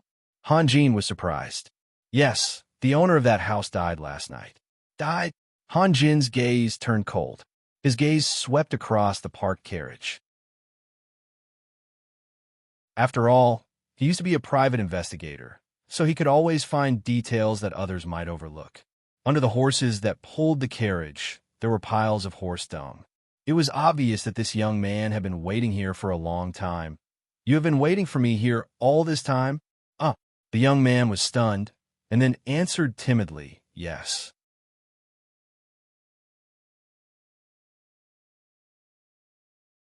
Chapter 349. Han Jin and the others rode their horses towards the public cemetery in the eastern part of the city. The young noble also dismounted a horse from his carriage and followed behind Han Jin and Lang Ning. "Why did you wait for me?" Han Jin asked softly. The young noble had already thought of a lot of things to say, but after meeting Han Jin's eyes, he panicked and decided to tell the truth instead of his original plan. "Sir, I saw you yesterday with Miss Yelena." "Oh, when I saw you walk out of Irma's house with Miss Yelena, I thought you must have a close relationship with Irma." The young noble stuttered. He didn't know what to say, so after a moment of hesitation, he continued, "I had some unpleasant experiences with Irma in the past, and if Irma got the chance, then I would be in trouble. So, I wanted to get in touch with Irma first, even if he wanted me to apologize, as long as he doesn't hold a grudge against me." "What unpleasant experiences?" Han Jin asked. "My father had a good relationship with Irma when he was alive, and I received a lot of help from him. Later, when Sir Dismark wanted to deal with the Morgan Merchant Guild, Irma came to me and asked me to plead with Sir Dismark." The young noble sighed. "Sir, I'm just a district magistrate, and I have no right to plead with Sir Dismark." If I really went, not only would I not be of any help, but my family would also be destroyed. In the end, I refused Irma. Oh, and then? Irma was very angry at that time, and he threw a wine glass at me. The young noble touched his forehead and smiled bitterly. My head was smashed, and I still have a scar. If I frown, the scar will become very clear. You didn't take revenge on him? Revenge? The young noble's face became even more bitter. After all, he helped me a lot, and he's also my elder. So what if he hit me? Ronning turned around and glanced at the young noble with a smile. Back then, it was Dismark who wanted to deal with Morgan Commercial Corp, and Irma hit him, but he didn't hit him while he was down, which showed that he had a good character. Since he hit Irma with a wine glass, there must have been other people around at the time. Therefore, he couldn't and didn't dare to lie. When did you go to find Irma? Yesterday, not long after you and Miss Yelena left. You apologized? What did I get the chance to apologize? The young noble said helplessly. I just saw Irma, and he kicked me out. What happened after that? Hanjin said lightly. That's not enough to explain why you've been waiting for me here. The young noble hesitated for a moment and finally said, after I returned home, the more I thought about it, the more scared I became. You are the master of the Holy Crown City, and Irma has gained your trust. If Irma wanted to take revenge on me, I wouldn't be able to resist. Then, I thought about it for a long time and decided to ask a friend of mine, well, he's an 8th grade thief, to sneak into Irma's house. And then, Hanjin raised his eyebrows. Sir, I didn't mean anything else. The young noble's face turned pale, and he said nervously, I just wanted my friend to warn Irma that I don't lack the courage to die together with him. If he really wants to deal with me, I'll fight him to the death. I know. Hanjin smiled. You already knew about Irma's death, didn't you? If you really want to do something, you should try your best to erase the traces you left behind. There are 2 reasons why you're here. On one hand, you have a clear conscience, and on the other hand, you want to seize the opportunity. Am I right?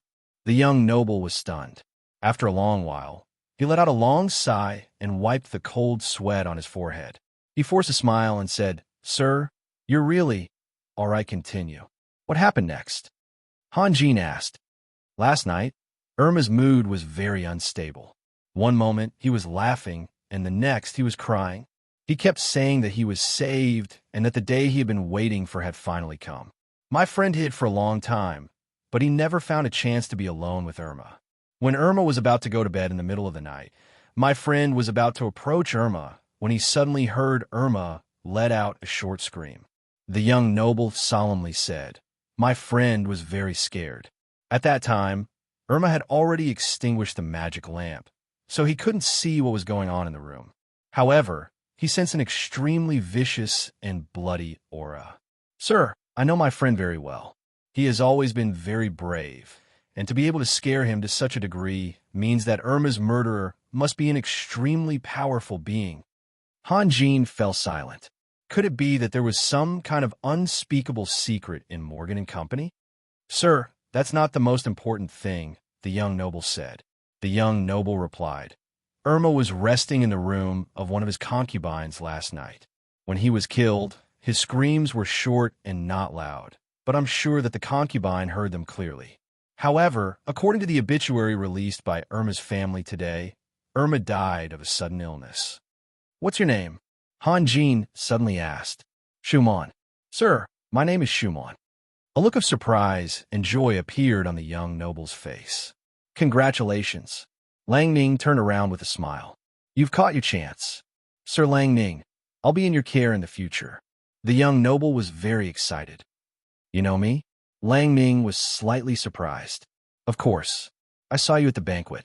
Even though you only drank a cup of wine and left in a hurry, I have always had a very good memory, so I remember you very clearly. I just remembered a saying, opportunity always favors those who are prepared, Hanjin said in an indifferent voice.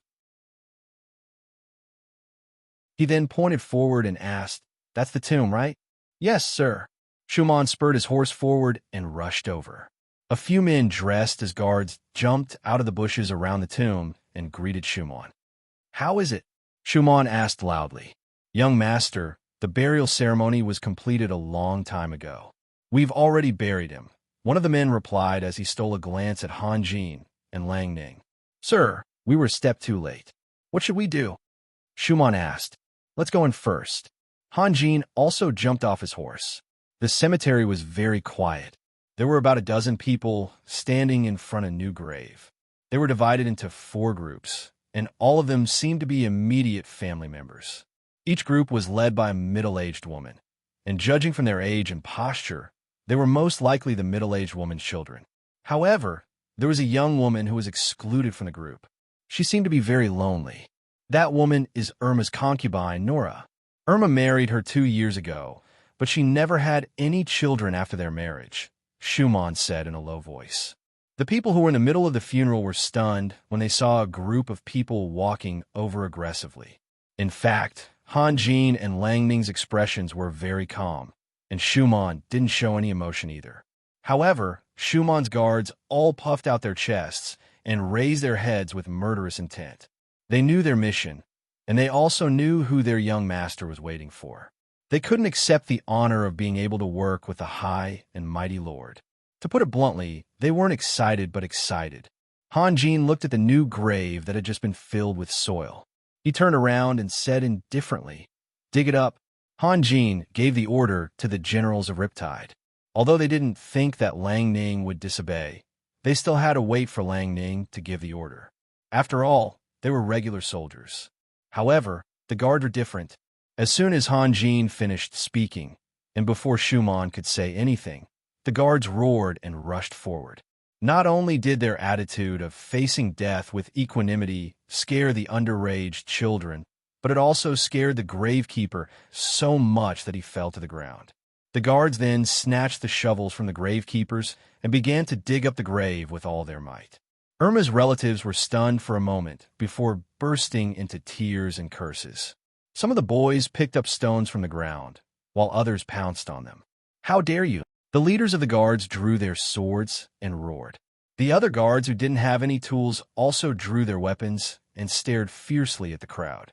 In Dismark's bloody purge of the Morgan Commercial Corp, Irma barely managed to save his own life. In order to avoid arousing suspicion, he didn't even dare to hire a single guard. Among the main fighting forces in the crowd, only a group of children and 2 old servants were left. When they saw the hostile stances of the guards, they were all intimidated. Even the children's cries had silently disappeared at some point. "You bunch of scoundrels! How dare you blaspheme the dead?" The priest who had just presided over the funeral was so angry that his face twisted. He then raised the scepter in his hand. The hierarchy of the priests in the Holy See was very strict. According to the level of their magic power, they were divided into deacons, priests, bishops, cardinals, and archbishops. They were also divided into 2 categories based on the nature of their work. One was a warrior priest, and the other was a priest. Jeds belonged to the former. The main responsibility of a warrior priest was to protect the Holy See, while the main responsibility of a priest was to spread the glory of God. The difference between the two was huge. The priest was only halfway through his magic incantation when he was surrounded by the guards. Fortunately, without Han Jin's orders, they didn't dare to go too far. They only pushed the priest to the ground and started beating him up. "Stop! All of you stop!" Schumann was furious. The guards raised their heads and saw Schumann's face turn green. They couldn't help but be stunned. "Schumann, if you really want to make a difference, you should at least have the ability to restrain your subordinates," Han Jin said indifferently. "Remember, I'm not Dismark." "I understand, my lord." Schumann only felt that his chest was about to explode. After the conversation on the way here, he should be able to get some points, and the guard performance would definitely be reduced by a lot. However, now was not the time to scold his subordinates, so he could only endure it. "Scoundrels! You bunch of scoundrels!" The priest struggled to get up from the ground and screamed with a trembling voice. He was beaten black and blue, and this humiliation was too much for him to bear.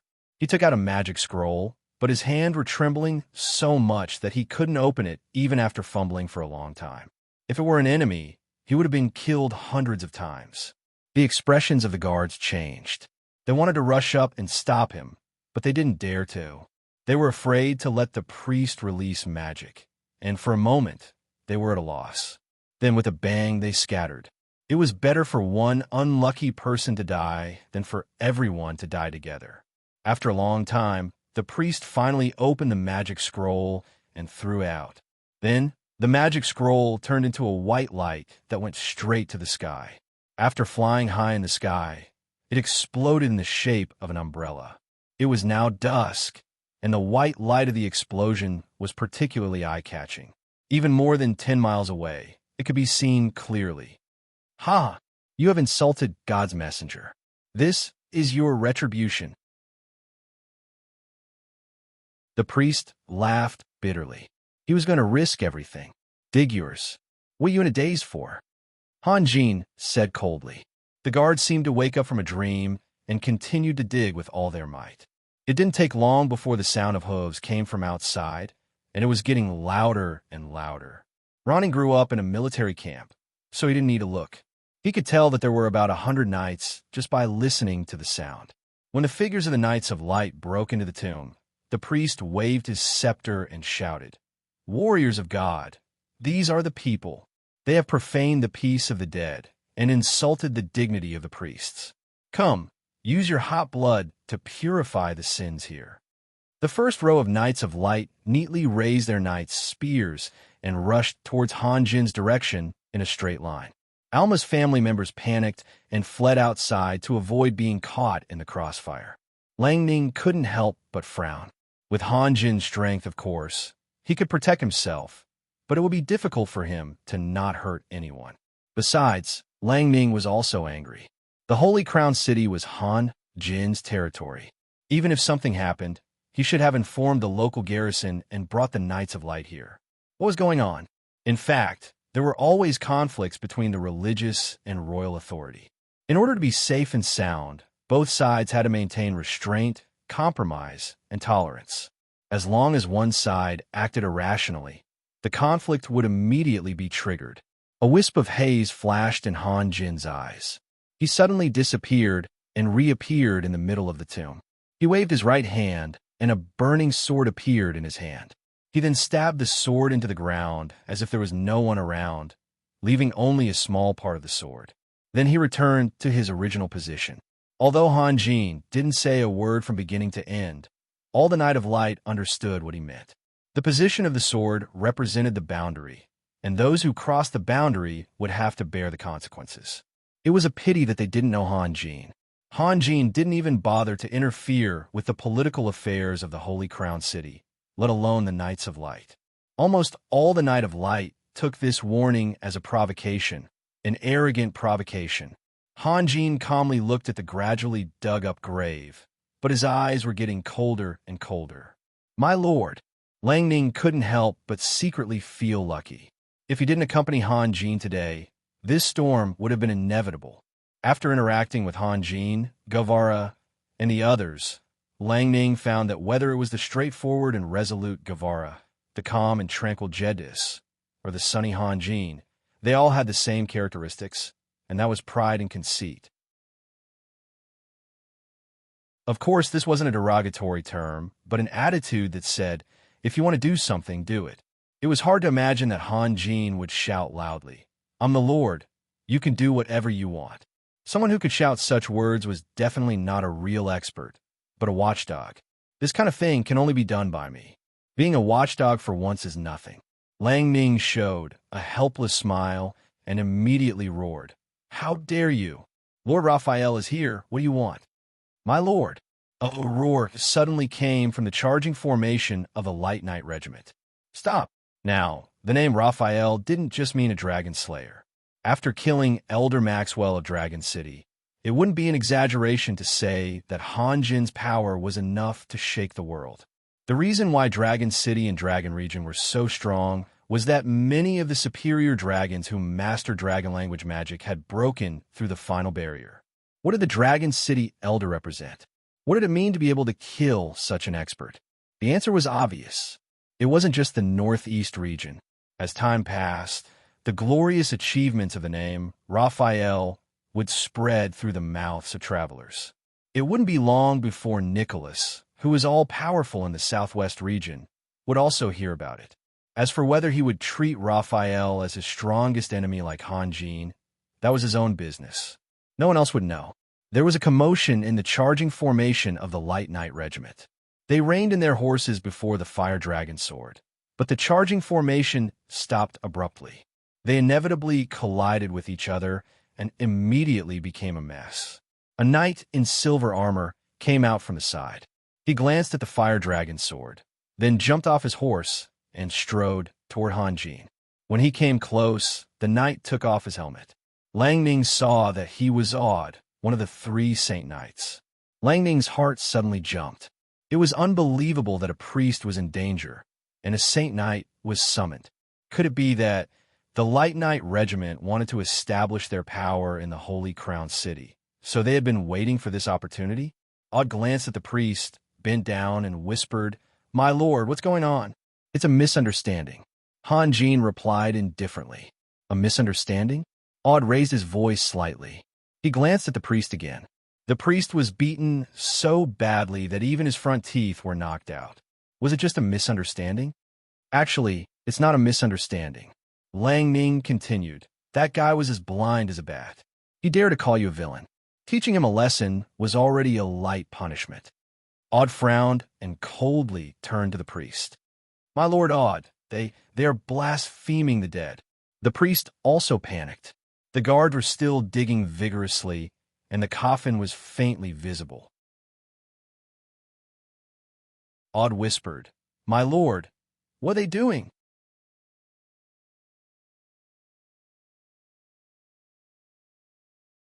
Chapter 350. Knight Aud, do you really think that His Excellency has to give you an explanation for everything he does? Lang Ning said with a smile. His smile was very standard, full of the demeanor of a knight, but his words were as sharp as steel needles.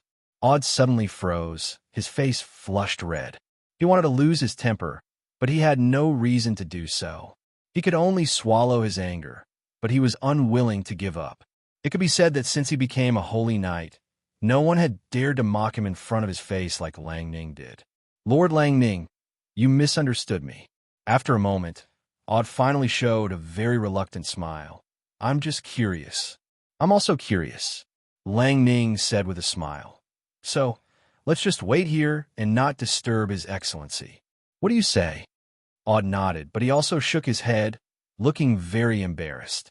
Lang Ning, on the other hand, turned his eyes away. He was deliberately being arrogant, and he had casually mobilized the Knight Regiment of Light. Did he think that the Holy Crown City was the Holy Church's mountain on which the sun never sets? What a joke. Aud thought that Han Jin would scold Lang Ning and give him a way out, but Han Jin turned a deaf ear to the conversation between Lang Ning and Aud, as if nothing had happened, which made Aud even more embarrassed. Perhaps in the eyes of others, Han Jin was a little immature. Seeing his subordinates quarrel, he should have stood up and mediated. Unfortunately, Han Jin's personality was just like that. When he saw someone close to him quarreling with someone completely unrelated to him, of course, he would help the former. The reason he turned a deaf ear was because Lang Ning had the upper hand. If Lang Ning had been choked by Aud, he would not have kept silent. As a matter of fact, Han Jin had rarely scolded anyone since he joined Moxink and the others, unless someone had made a big mistake in a serious matter. Soon, the coffin was dug out, and a few guards opened the lid while Shu Man jumped into the grave to carefully examine Irma's body. Irma's face hadn't changed much since he had died the previous night, and there was no strange odor to his face, but the muscles on his face were a little twisted. The family members of Irma became even more agitated upon seeing how disrespectful Han Jin and the others were to the corpses of their loved ones. But they could only stand there silently and glare at Schumann and his guards with hatred in their eyes. At this moment, a magical fluctuation appeared in the air, and Jetty's figure appeared in the air and quickly landed on the ground. Aud let out a sigh of relief when he saw Jed disappear, but he soon discovered that Jeddis, who had always been calm and tranquil, had turned pale for some reason. His lips were tightly pursed like a sharp sword, and his eyes were slightly narrowed. His usually clear pupils had now become bottomless pools. "My lord, who gave you permission to mobilize the Knights of Light?" Jedis coldly interrupted Aud. "Sir, we saw the alarm," Aud said in a low voice.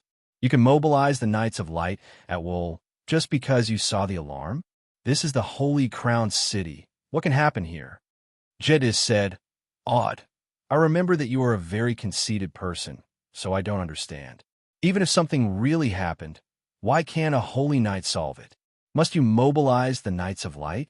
Aud, is it because you saw the alarm? Or do you like the feeling of leading the Knights and trampling the earth?" Jedis had made it very clear that you didn't come here because you saw the alarm, but because you came here to show off. To put it bluntly, you were showing off. Small beads of sweat appeared on Odor's forehead.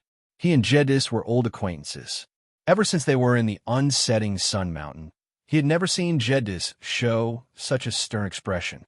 He didn't dare to refute and just slowly lowered his head. "Who sent the alarm?" Jedis asked coldly. It's me." The priest was also scared silly. Jedis' attitude towards the whole thing was very obvious, and he would never help him.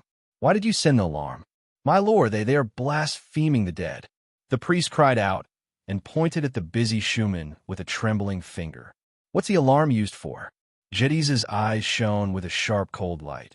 "Even if you bump into a wall or sprain your ankle, will you send the alarm so that the Knights of Light can come and save you? Do you think the Knights of Light belong to you alone?" The priest pointed at his face and cried, "My lord, look, they are treating me like an animal, pushing me to the ground and punching and kicking me." "Ahem." Lang Ning coughed dryly. "Lord Jedis, it's actually just a misunderstanding. That guy actually insulted my lord, so we just taught him a small lesson." Lang Ning was smart. He knew that as long as he insisted on this reason, no one would be able to find fault with them. "My lord, I found it." Schumann suddenly cried out in surprise. "What did you find?" "Here, my lord, look here." Schumann forcefully pried open Irma's left arm and pointed at Irma's armpit. Han Jin's eyesight was very good, and he could clearly see that there was a faint scar on Irma's left arm near his armpit. The other's attention was attracted by Schumann's cry.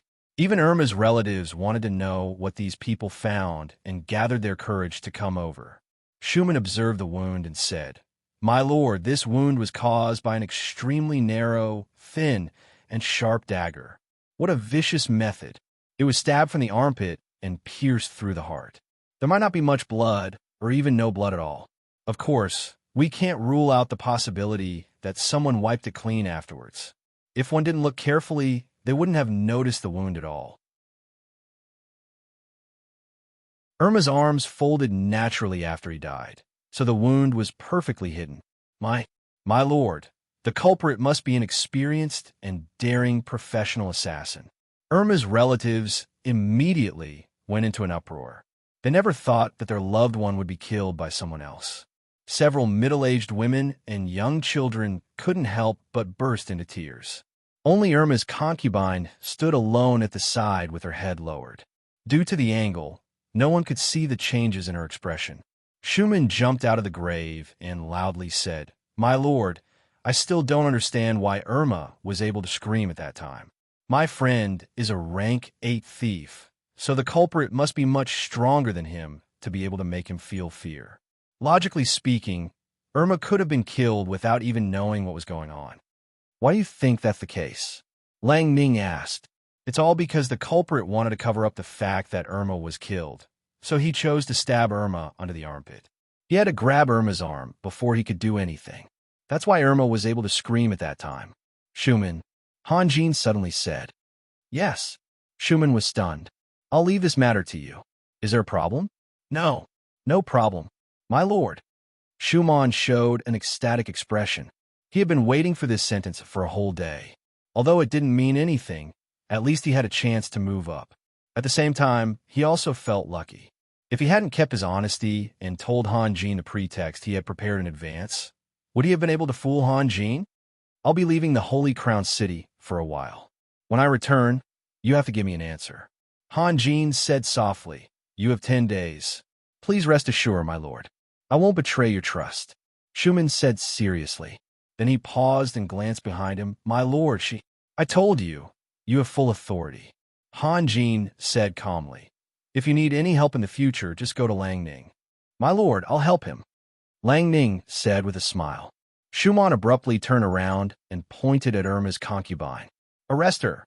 Schumann's guards were taken aback by this, but they immediately swarmed over and grabbed Irma's concubine by her hair and twisted her arms. In the blink of an eye, Irma's concubine was tied up tightly, but the woman didn't struggle or cry. Instead, she simply shook her hair and revealed a terrified expression. As intelligent creatures, they naturally had the ability to connect the dots. When they realized that their loved ones had been killed and the guards had tied up the woman, they immediately understood what was going on. Then they madly rushed towards the woman. Even the middle-aged women were baring their fangs and brandishing their claws. Schumann's guards had learned their lesson, so they didn't dare to act recklessly. They could only protect the woman with their own bodies. Fortunately, there were enough of them, otherwise they would have been too busy. "Jedis, shall we go that way?" Han Jin said with a smile. Calming the grief of Irma's family members and dealing with the aftermath would naturally be done by others. He only cared about the secrets hidden behind. "Okay," Jedis replied and followed Han Jin. As for Ord and the troublemaker priest, they were both speechless. Especially the priest. He no longer had any excuse to protect himself. The sky gradually darkened. Han Jin didn't speak, and Jedis didn't say anything either. They just strolled silently. After an unknown amount of time, Jedis was the first to break the silence. "By the way, I have something to give you." After he finished speaking, he took out a few magic scrolls from his space ring and handed them to Han Jin. Han Jin didn't pretentiously refuse. He graciously took the scrolls and counted them. There were a total of 8 magic scrolls. He asked softly, "What are these?" "God's blessing magic scrolls. They can increase your overall combat strength. I personally made them. The effects should last for a day and a night. They don't seem to be of much use to me." Han Jin laughed. "How embarrassing." Jedis looked around and said rather helplessly, "Fortunately, it's just the two of us here. Otherwise, if word got out, we'd be a big joke. Also, you're already together with Yelena. If you really want to maintain the self-esteem and confidence of a husband in front of her, I suggest you take some time out to brush up on your general knowledge of magic." "So serious. What's the use of it?" Han Jin was also curious. Light magic has no advantage against natural fire, earth, and other magicians. However, when it comes to dealing with the abyssal races and all curses, no magic can compare to light magic. Jedi smiled, but when he saw the confusion in Han Jin's eyes, his smile quickly disappeared. The confidence he had just shown turned into helplessness again. "Are you really a magician?" "Huh." Han Jin laughed. In the past, whenever he was questioned and criticized like this, he would always show this kind of smile. Jedis knew that this kind of thing had to be explained clearly. He had to use God's blessing, which meant that Han Jin had met a strong opponent. If Han Jin couldn't fully understand and grasp it, even the slightest mistake would be irreversible. Jedis thought about the wording and said softly, "Let's put it this way. When you're protected by God's blessing, no curses will have any effect on you. Even if you've already been cursed, God's blessing can dispel the curse. I heard that you're going to the capital of elements with Yelena. To ensure that nothing goes wrong, I suggest that you and Yelena keep these magic scrolls separately. This way, if one of you is cursed, the other can help in time." "How do you know that Yelena and I are going to the capital of elements?" Han Jin's voice was slightly heavy. Jedis had given him all God's blessing magic scrolls. Obviously, after he killed Dragon City Elder Maxwell, Jedis learned about the battle at that time. Jedis was touched and specially made them for him. He could taste that these scrolls contained a deep friendship of mutual protection and support. Major Domo Gale told me, but he was very unfortunate. Jedis laughed and said, "He broke into Riptide's camp like a madman to look for you. You just left with Lang Ning and then came to find me. But as soon as he left, I saw the Holy Sea's alarm. Jedis, it's been hard on you." Han Jin sighed softly. Jedis thought that Han Jin was talking about the hard work he had put in to make the magic scrolls, but he immediately realized that Han Jin was talking about something more important. Jedis was silent for a moment and also sighed. I'm tired of it, but there's really nothing I can do. Yes, sometimes there's nothing I can do, Han Jin said slowly. I'm different from you. Jedis shook his head. What's the difference? You're drawing on a blank piece of paper. Because you're the creator, if you say there should be a tree here, someone will naturally draw a tree for you. If you say there should be a river there, someone will naturally draw a river for you. A trace of imperceptible sadness appeared in Jedi's eyes.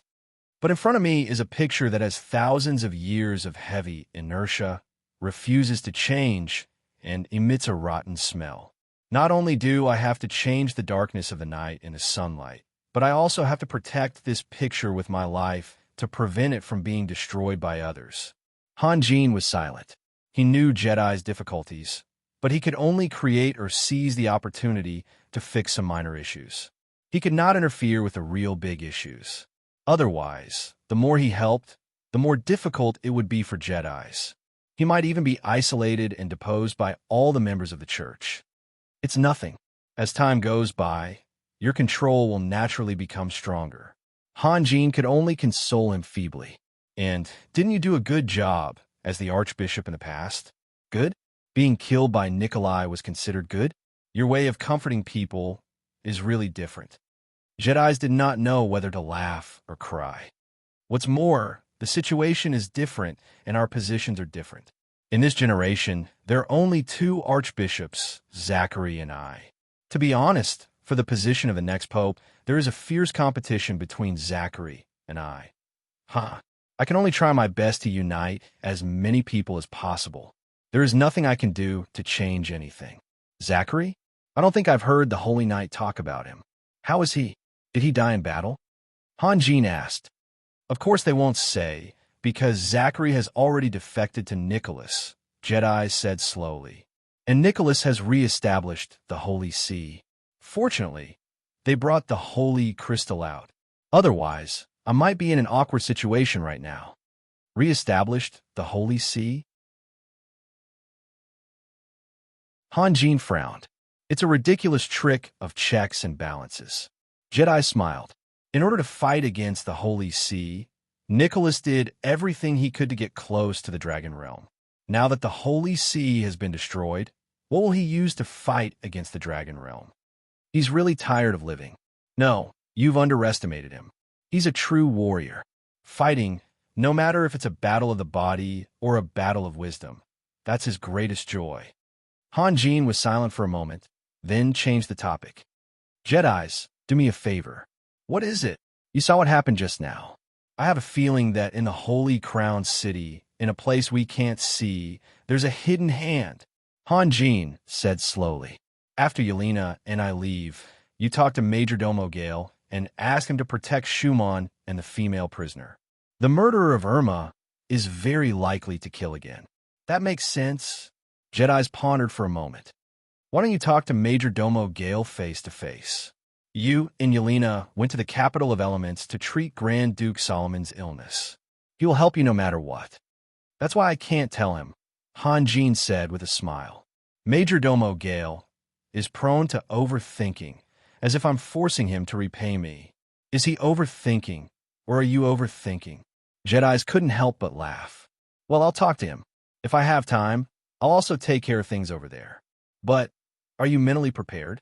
Because he had a good chat with Han Jin, Jedis forgot to use honorifics, but the conversation between the two became more natural because of the lack of honorifics. What kind of mental preparation? Of course, to be rebuffed.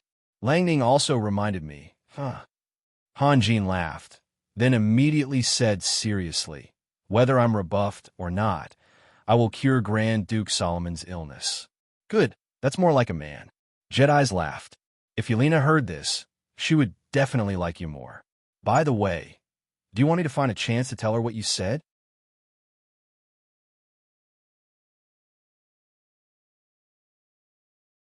Chapter 351.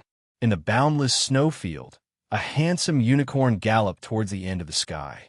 As the saying goes, get used to it. After being captured by Han Jin, this unicorn had lived a fearful life. But in the Holy Crown City, its life had completely changed. One reason was that Yelena liked it, and the other was that Han Jin was too lazy to torture animals. Moreover, at Yelena's request, he had blessed the unicorn with several sacrificial materials so that it could enjoy the same treatment as the little thunderbirds. In just over 20 days, the unicorn's temperament had undergone a miraculous change. When it was in Black Raven City, it had always been submissive like a huge mouse. Now, even when it was running, it still held its head up and chest out, looking majestically around. Yelena curled up in Han Jin's arms like a little bird. Han Jin was going to the capital of elements to cure her father, and Han Jin had really accepted her. Tasting all these, she was so happy that words couldn't describe the happiness in her heart. She smiled at everything she saw. The once cold beauty had completely melted in Han Jin's arms. However, Han Jin couldn't smile. The road to the capital of elements had been blocked by the elves, so he had to force his way through. As the saying goes, once bitten, twice shy. Han Jin certainly wouldn't be so timid, but he was full of vigilance and had made all kinds of preparations before he set off. Although the dragons of Dragon City couldn't react so quickly, it was better to be safe than sorry. Since the outbreak of the war with the elves, Han Jin, who had always kept a high profile, had also become low-key. When he met the elven patrol, he would immediately turn around and run away, trying to avoid conflict. What Han Jin didn't know was that the elves were more nervous than him. Sheila and other elves who had escaped had already spread the story of the battle.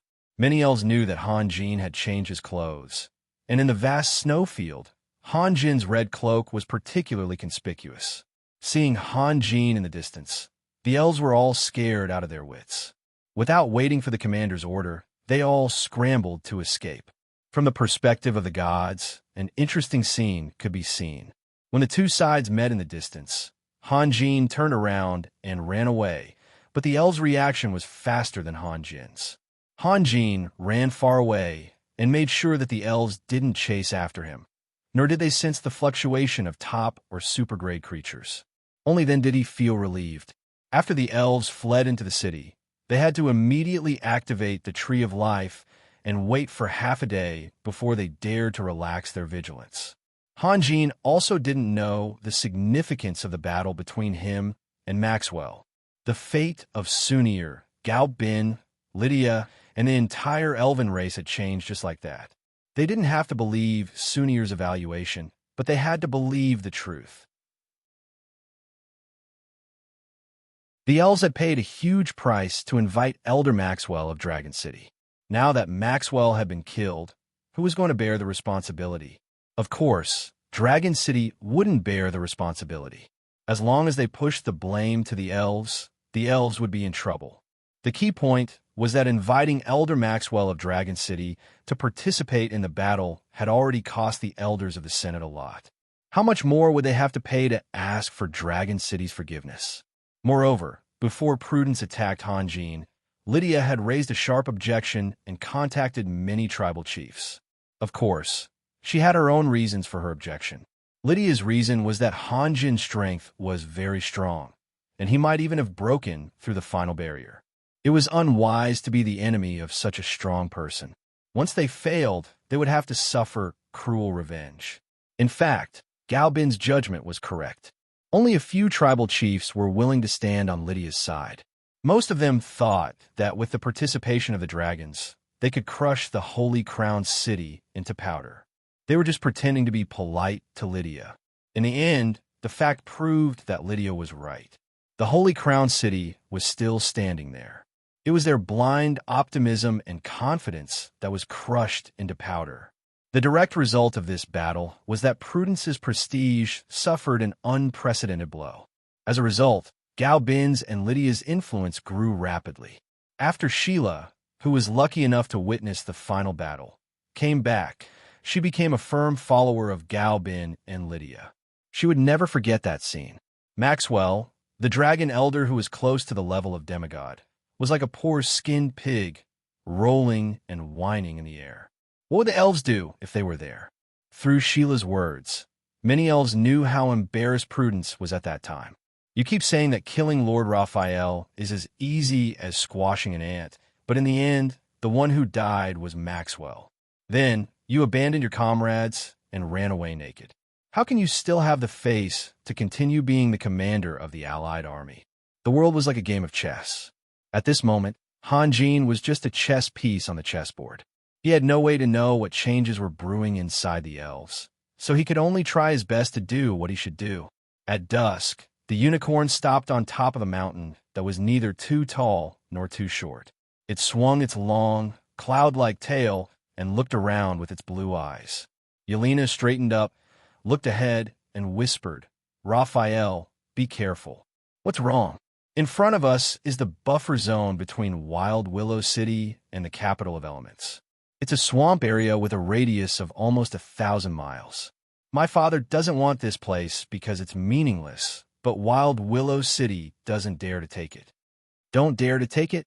"Yes. Maybe they will use the Tree of Life to turn this place into a flat field." "Tomorrow, my father's army will come here, and so will Forza from Fado City. Forza has always dreamed of expanding his territory." Yelena laughed. "There are some goblin immigrants living in the swamp area, but they are very few. There are also some demon beasts. Of course, for you, they are nothing. Is there a way to go around it?" "It's a long way." Yelena said, "If we go around it from here, we have to go through Wild Willow City first and then go into the forest. If we go that way, we have to go through the forest first and then go through the territory of Fado City to reach the capital of elements." "How did you get to Isolated Cliff City?" "It's from here." Yelena pointed forward, but it was summer at that time, so we could vaguely see the road. It was more troublesome in winter. Some swamps were frozen, and some were just covered by snow. If we were not careful, we would sink in. For Hanjin and Yelena, the swamps were not a threat, but they were still troublesome. Hanjin liked cleanliness, and Yelena liked cleanliness even more. It was too inconvenient to wash in the wild. "Did you see any goblins on the way here? What do they look like?" "I didn't see any." Yelena shook her head.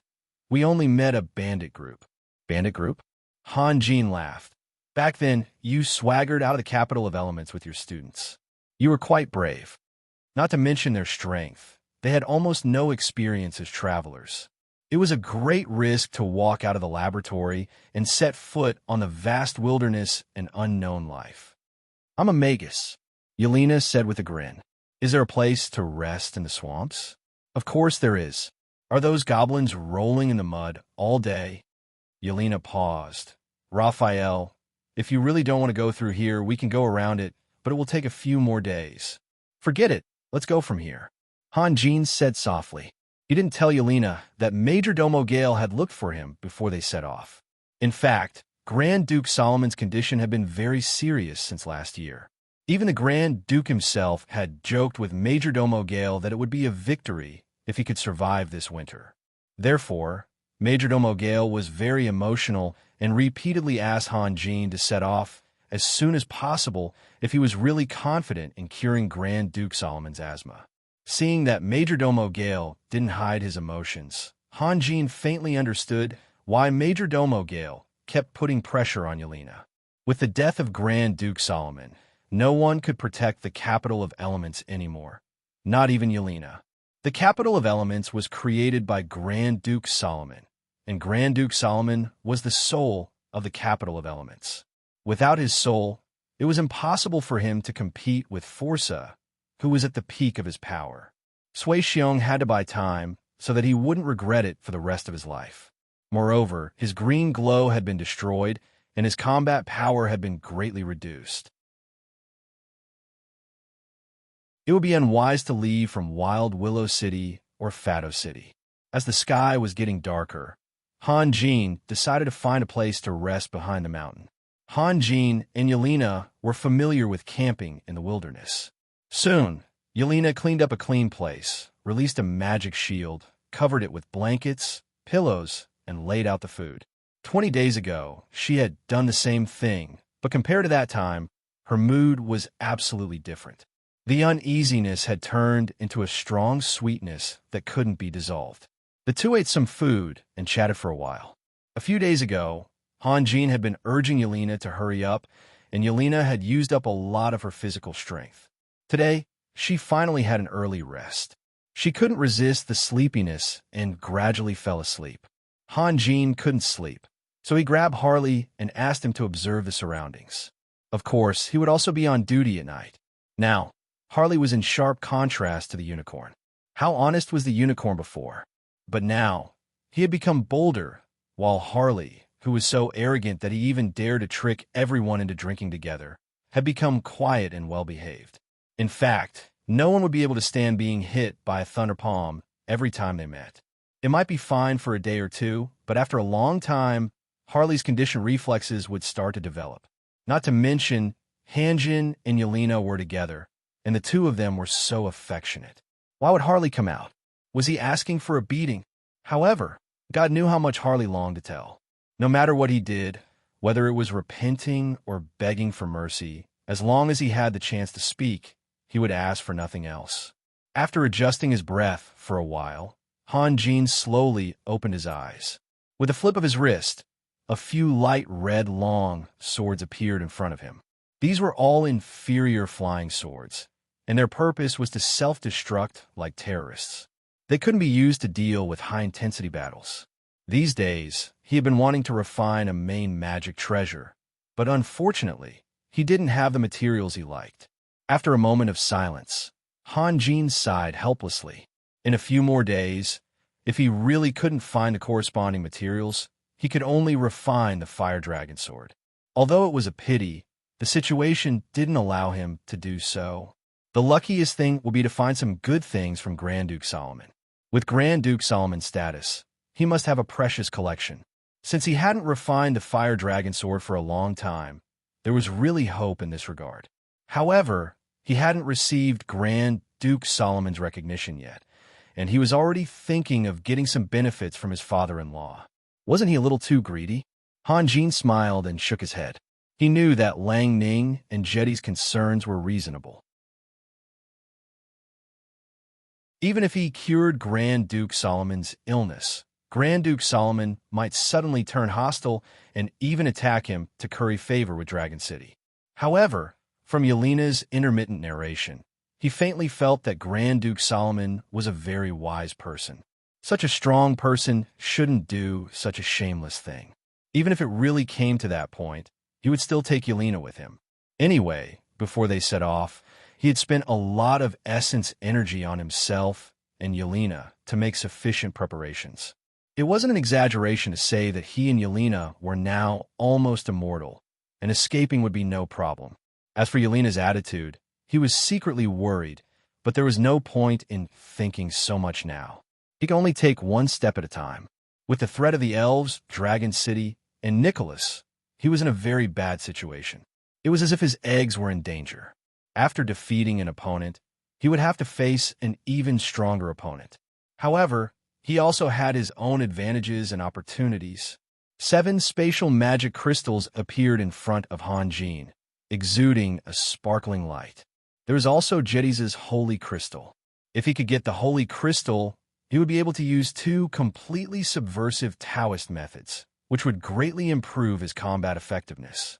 The soldiers of the Holy Crown City praised him to the sky and praised him behind his back, saying that he was already a demigod. However, they all knew that it was impossible for him to release an attack of equal power.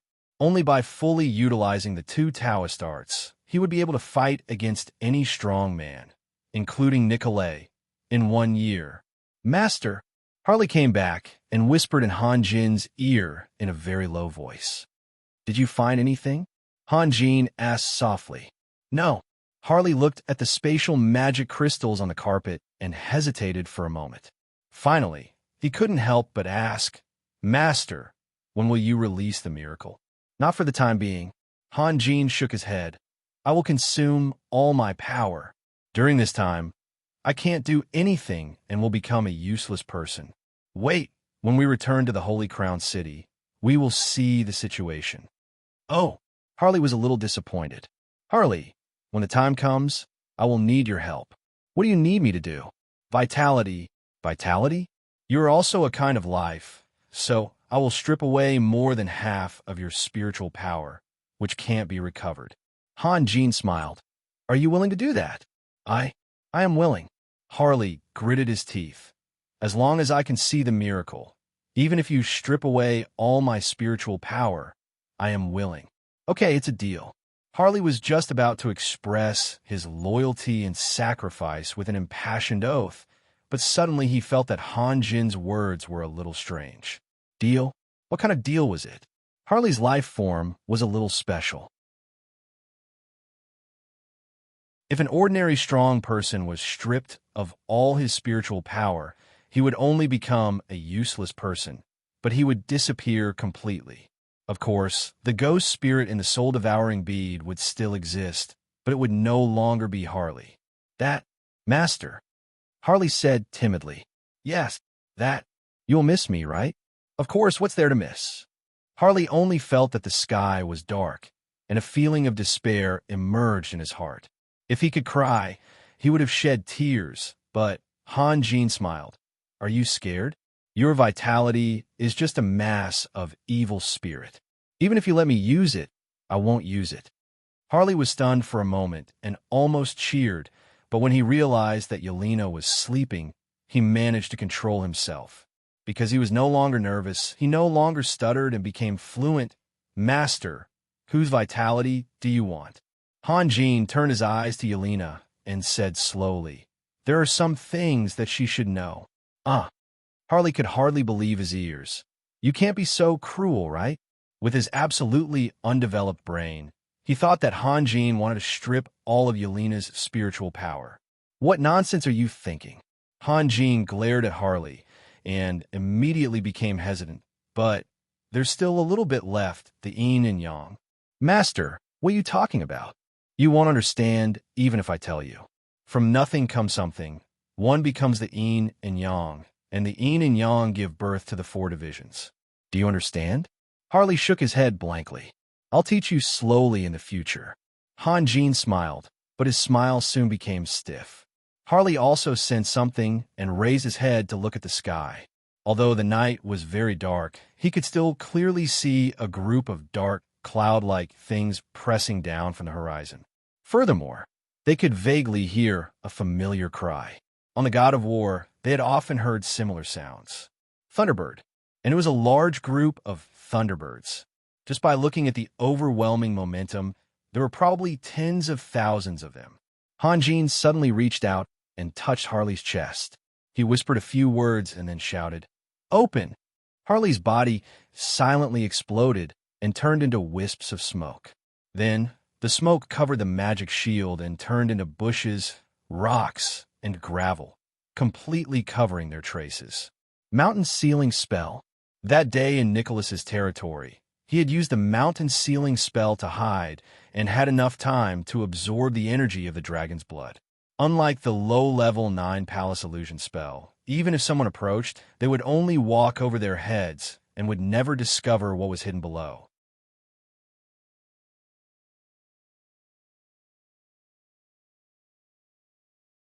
Chapter 352.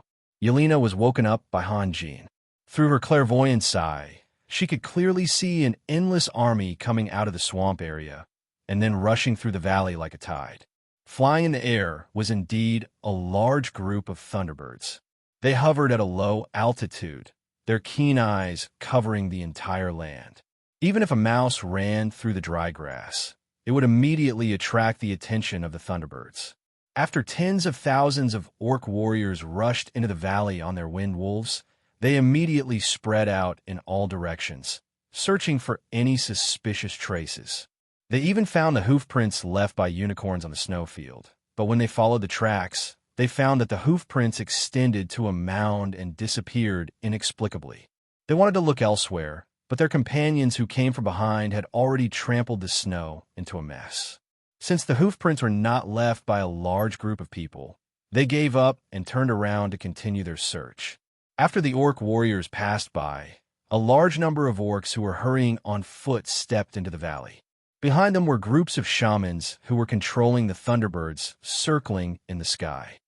Jean and Yelena hid in the mountain ceiling formation and quietly observed. Yelena looked a little nervous, but Jin's expression was always calm.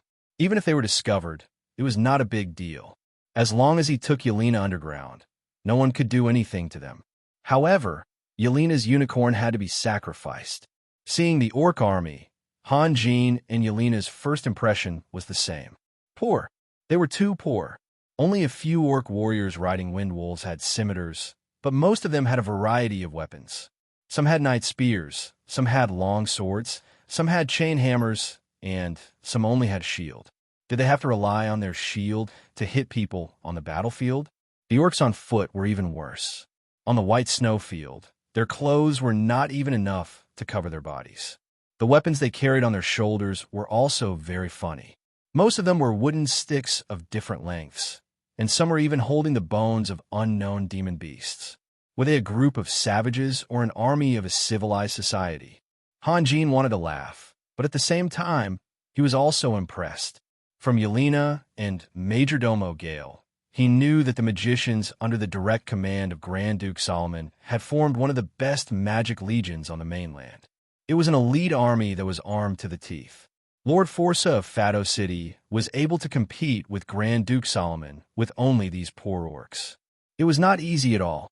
It seemed fast, but in fact time passed very slowly. When the shamans and orcs walked through the valley, it was already after midnight. What appeared next was a group of giant men about 4 or 5 meters tall. They were dressed neatly, and some were even wearing armor. Compared to the orc warriors in front of them, they were really commendable. But what was strange was that most of the giants were carrying a boulder of different shapes on their shoulders. It was the first time that Jean had seen someone marching with a boulder on their shoulders. He was surprised and suddenly remembered the giant he had seen before. The two of them were similar. Both of them looked silly and silly. After a while, a few giant orangutan-like demon beasts walked into their field of vision. They walked with their shoulders shrunk and legs curled up, but they were still about 20 to 30 meters tall. If any two of them squatted down, their mountain-like bodies could completely block the entrance of the valley. When they walked, the ground trembled slightly. Fortunately, the frequency of their steps was very disorderly. If they could move in unison, it might cause a violent resonance effect. Their bloody mouths were like deep bottomless pits, and each of their jagged fangs was taller than those of the orcs. Not to mention ordinary humans, even giant dragons would not be able to withstand this bite. Jin's expression changed slightly, and he reached out to grab Yelena. His mountain ceiling formation might not be able to withstand the trampling of these giant beasts. With one stomp, his mountain ceiling formation and Yelena's magic shield might collapse. Fortunately, the giant orangutans did not approach them. In 2 or 3 steps, they reached the top of the mountain and jumped directly into the valley. Snow and sand splashed in all directions, hitting a dozen orcs nearby and knocking them to the ground. Some of them were even beaten until their heads were bleeding. It was obvious that the giant orangutans did not treat the orcs as their companions. At least, their status was definitely not equal. One of the giant orangutans deliberately stepped on the ground with its feet and let out a muffled laughter. After the giant orangutans, the orc army was cut off. After a long while, thousands of orc warriors riding gale wolves rushed over with a giant carriage. It was not a carriage, but a small palace pulled by 70 to 80 elephant-like magical beasts. Its length could not be determined, but its width was definitely more than 20 meters. Of course, this kind of giant carriage could not cross the valley, so the orc warriors followed the carriage and went around the entrance of the valley.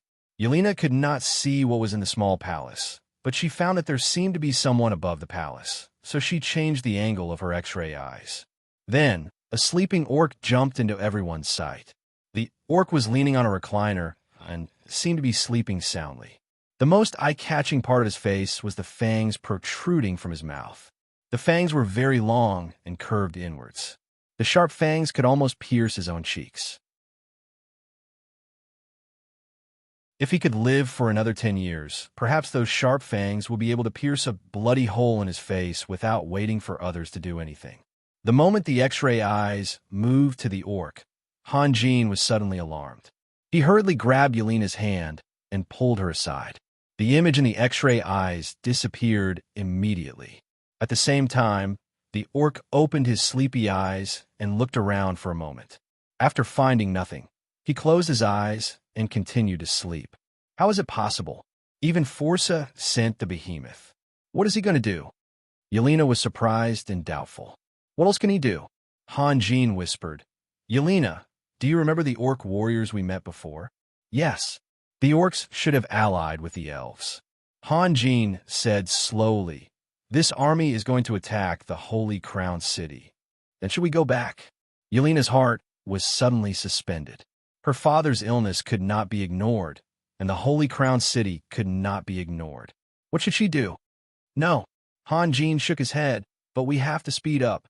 Aren't you afraid that the Holy Crown City will be conquered by the orcs and elves? Yelena only felt an indescribable feeling in her chest. Han Jin wanted to cure her father regardless of the danger in the Holy Crown City, which made her happy, but she was afraid that she could not accept Han Jin's kindness. I have talked with Guevara about the orc warriors. He should be prepared. Now, the god of war has been modified, and Stillberg can barely control it. The Holy Crown City is not so easy to attack. What's more, we have the Master Tower. Don't forget, the Holy Crystal is also in the Holy Crown City. The orcs and elves will not be able to take advantage of it. Han Jin smiled, and danger often coexists with opportunity. Yelena, tell me, where is our opportunity? Opportunity? Yelena frowned and thought. Forza dared to send troops to help the elves because he knew that your father had severe asthma and couldn't start a war in this season. Now that we are in the capital of elements and have cured your father. Han Jin reminded her with a smile. For him, this was a classic case of besieging Wei to rescue Zhao. Yes. Yelena's eyes suddenly lit up. Then my father will lead the army to attack them. They will definitely be defeated. Forza will have to withdraw his army and save the Fado city. And then, Yelena was stunned. And then, what my father is most afraid of are the behemoths. Forza's remaining troops are definitely not my father's match. Maybe my father will set a trap on the way back to help the elves, wipe them out, and then capture the Fado city. Your father defeated Forza and sent another army to attack the elves' rear. Then what? Han Jin asked. The elves will not be able to defeat us. Yelena smiled. Han Jin's side had the advantage of having many strong men, while her father had a powerful army. Both sides could make up for each other's shortcomings. Of course, it's just a thought. Things may not go as we wish, but we must work hard.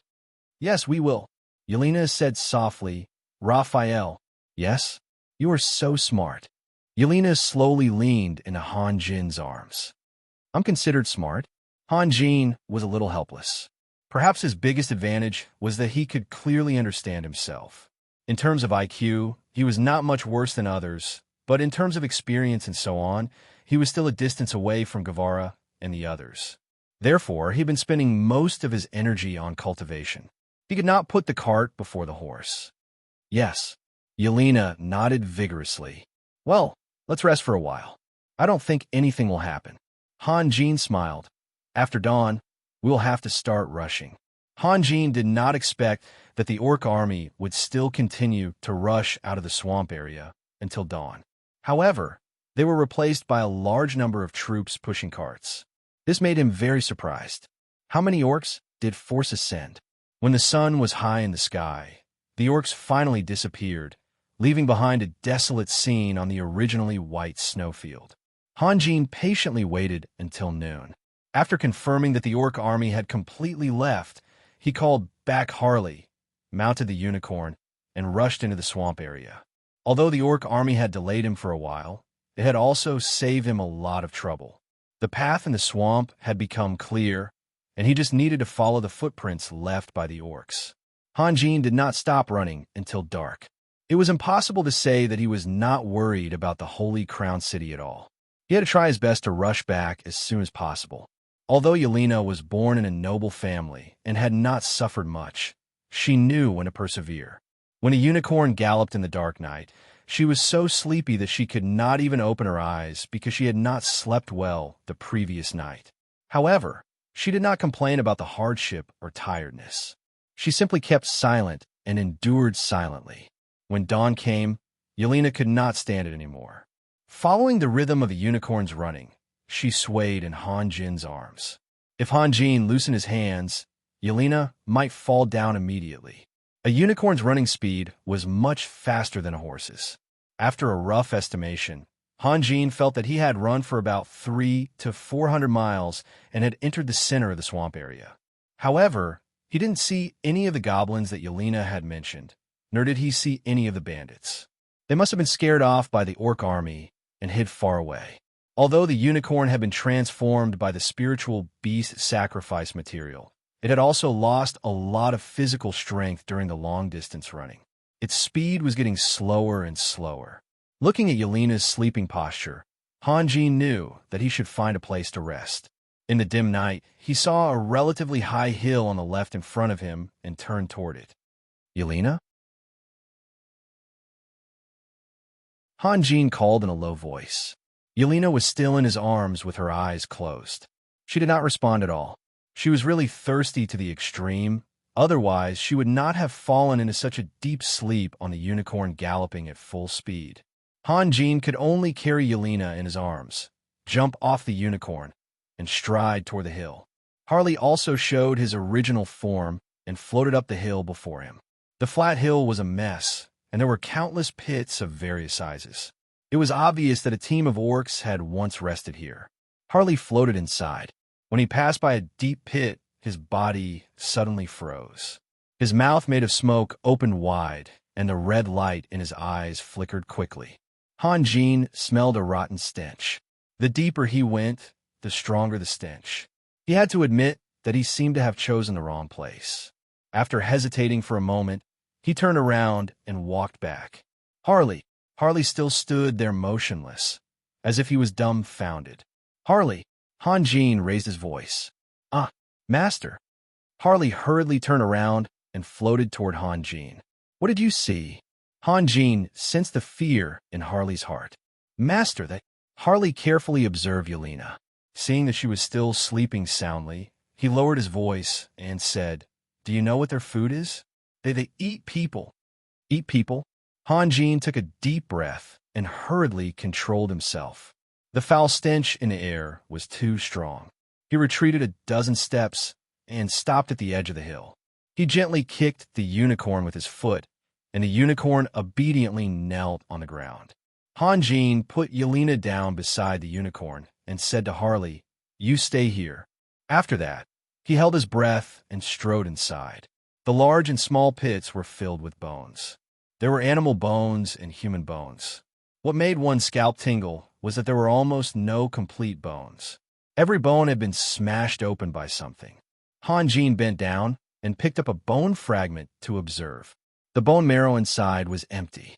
The various skulls had all been cruelly smashed open, and there was nothing inside. He didn't see whether the orcs ate living creatures or corpses, so he couldn't judge. However, he was very sure that there were humans inside. Han Jin jumped out of the pit and continued to walk forward. He saw the same scene everywhere, and his brows furrowed more and more. When he first saw the orcs, he only thought that they were ugly, but that was nothing. The orcs were also intelligent creatures. It was just that they were hostile. However, he couldn't accept the scene he saw now. With the cruelty and ferocity of the abyssal race, they would never treat humans as food. Absolutely unforgivable. Han Jin felt a sense of disgust from the bottom of his heart. In fact, the vast majority of intelligent life forms had a social nature. As the saying goes, birds of a feather flock together, and things of a feather flock together. Just like in another world where heroes stood in great numbers, people were always willing to work for their own country, or at least help them more or less. A person who was born to hate his own country did not exist, unless he experienced something while growing up. However, Han Jin had suddenly come to another world. Everything had become meaningless. There were only differences between races. If he saw a human and a creature of another race fighting to the death, Han Jin would have to help one of them. Without knowing the reason, who would he help? It would definitely be the former. This was the embodiment of social nature. Therefore, at this moment, Han Jin was very angry. After half a circle, Han Jin controlled his emotions and turned to walk out. At this moment, a blade of grass growing in a rock attracted his attention. He suddenly remembered what Sunir had said to him before. Han Jin strode over and carefully observed the blade of grass. That's right, the blade of grass grew from a rock. There were no cracks in the rock. Han Jin recalled Sunir's words and then looked in the direction the blade of grass pointed. The blade of grass had a total of 3 blades of grass, so it should be about 30 meters tall. After estimating the distance, Han Jin stopped. However, there was nothing here. He looked around and squatted down to carefully observe the ground. Other than some scattered bone fragments, there was nothing else to pay attention to. Could have been destroyed? Han Jin stood up, pondered for a moment, and walked in the direction of Yelena. Suddenly, a broken piece of leather armor jumped into his eyes. Han Jin strode to the broken piece and picked it up. There was nothing on the front of the broken piece, but there were a few lines of small black words on the back. The front of the words could not be seen clearly. Only the last few sentences could be seen. We are the messengers of peace, but they want to eat us. Elegant goddess of nature, do you know? Do you see this? Elegant goddess of nature? Those who believed in the goddess of nature were, of course, the elves. You should have been happy that the elves were eaten by the orcs, but he felt sad. Did the elves really understand what kind of creatures they were working with? Raphael, Yelena's voice came. Perhaps it was because the stench was unbearable, or because she had left Han Jin's warm embrace. But she woke up from her sleep and stood up to approach Han Jin. Just as Yelena's gaze was about to move into the pit, she suddenly saw a blur. Han Jin was in front of her and pressed her head against his chest. Don't look. Raphael, what's wrong? Yelena was shocked.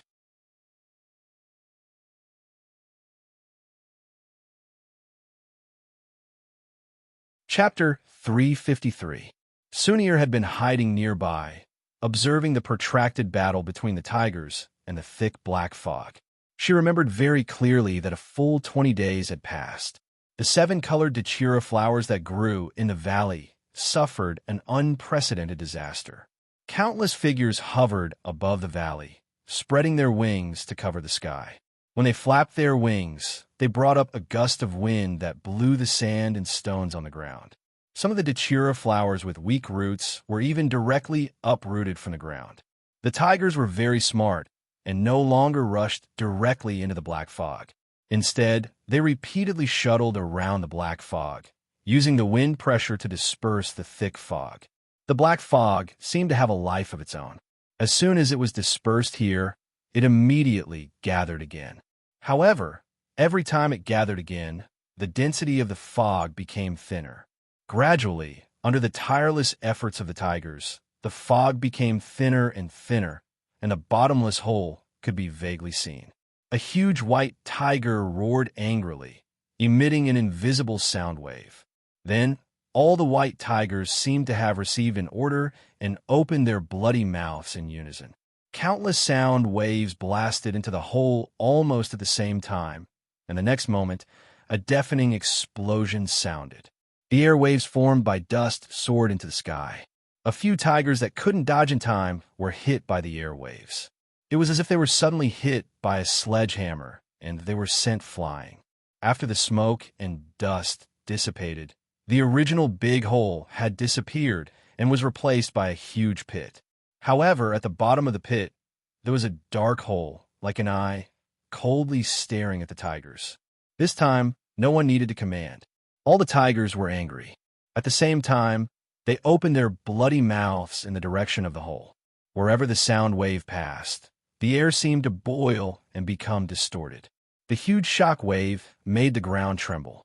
After 2 attacks, there was no longer a complete Dachira flower in the valley.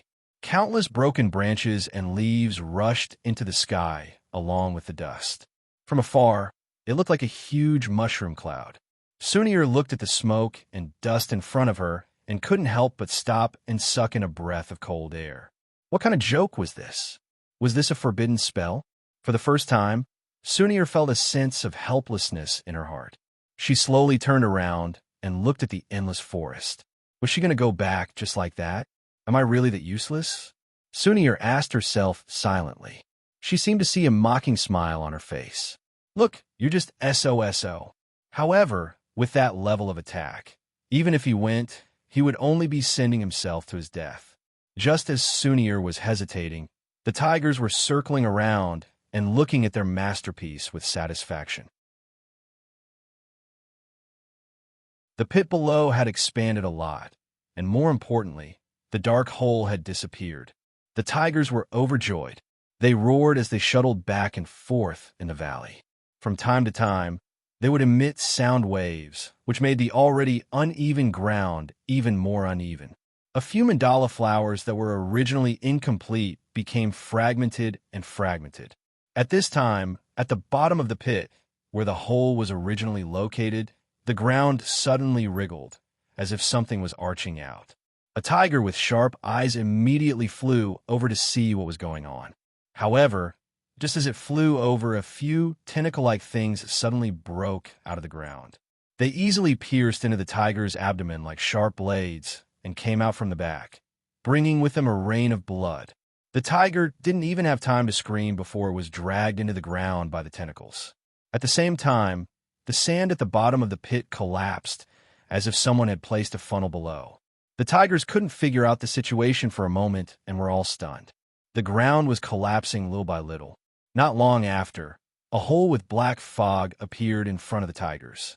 This was simply a naked provocation. The huge white tiger let out a roar towards the sky. It suddenly rose into the air and flew to the top of the cave. An almost substantial shockwave was released from its mouth, causing ripples in the air. The shockwave blasted into the cave. A shrill scream came from the hole. A few tentacles that were still stained with blood shot out from the hole and pierced straight into the sky. The rest of the tigers opened their mouths without hesitation. Waves of sound waves bombarded the tentacles like dense raindrops. In just an instant, those tentacles were blown into minced meat. Continuous screams came from the hole, each louder than the last. The tigers nervously circled around the hole, not daring to let down their guard. A thing that looked like a flower bud the size of a human head suddenly flew out of the hole. Before the tigers could react, it exploded with a bang. Countless black liquids sputtered in all directions with the explosion. With such a dense attack, even if the tigers had wings that could soar in the sky, it was useless. There was no way to dodge it all. Every tiger's body was more or less splashed with some of the black liquid. Wherever the black liquid touched, wisps of black smoke would immediately come out from that place and make a sizzling sound. All the tigers roared in pain. The contaminated places were corroded in a short period of time to reveal eerie white bones. Then, immediately, the white bones were contaminated and turned black. Some of the tigers could no longer maintain their balance and fell diagonally to the ground. After a moment, there was no longer a soaring figure in the sky. All the tigers were rolling on the ground. The more serious ones were lying there weakly, dying. Amidst the continuous screams of the tigers, a strange-looking thing emerged from the hole. From the outside, it looked like a 7-colored datura flower that had been magnified many times. The petals were covered with small holes, and traces of faint black mist were constantly emitting from these holes. What was even more strange was that where the stamen should have been, there was a human face. It had complete facial features and was fleshy, looking extremely disgusting. A few tentacle-like things drooped in the mouth of the human face. From the broken parts, sticky liquid was still dripping out. At this time, a tiger was rolling on the ground because of the pain. It rolled near the hole. The tentacles in the mouth of the human face suddenly extended a lot and pierced into the tiger's body. The tiger's huge body suddenly shrank at a speed visible to the naked eye. At the same time, the black mist emitted from the holes on the petals became thicker. However, The other tigers did not notice this. When they were in extreme pain, who would care about something that had nothing to do with them? Such a scene appeared in front of Sunir's eyes.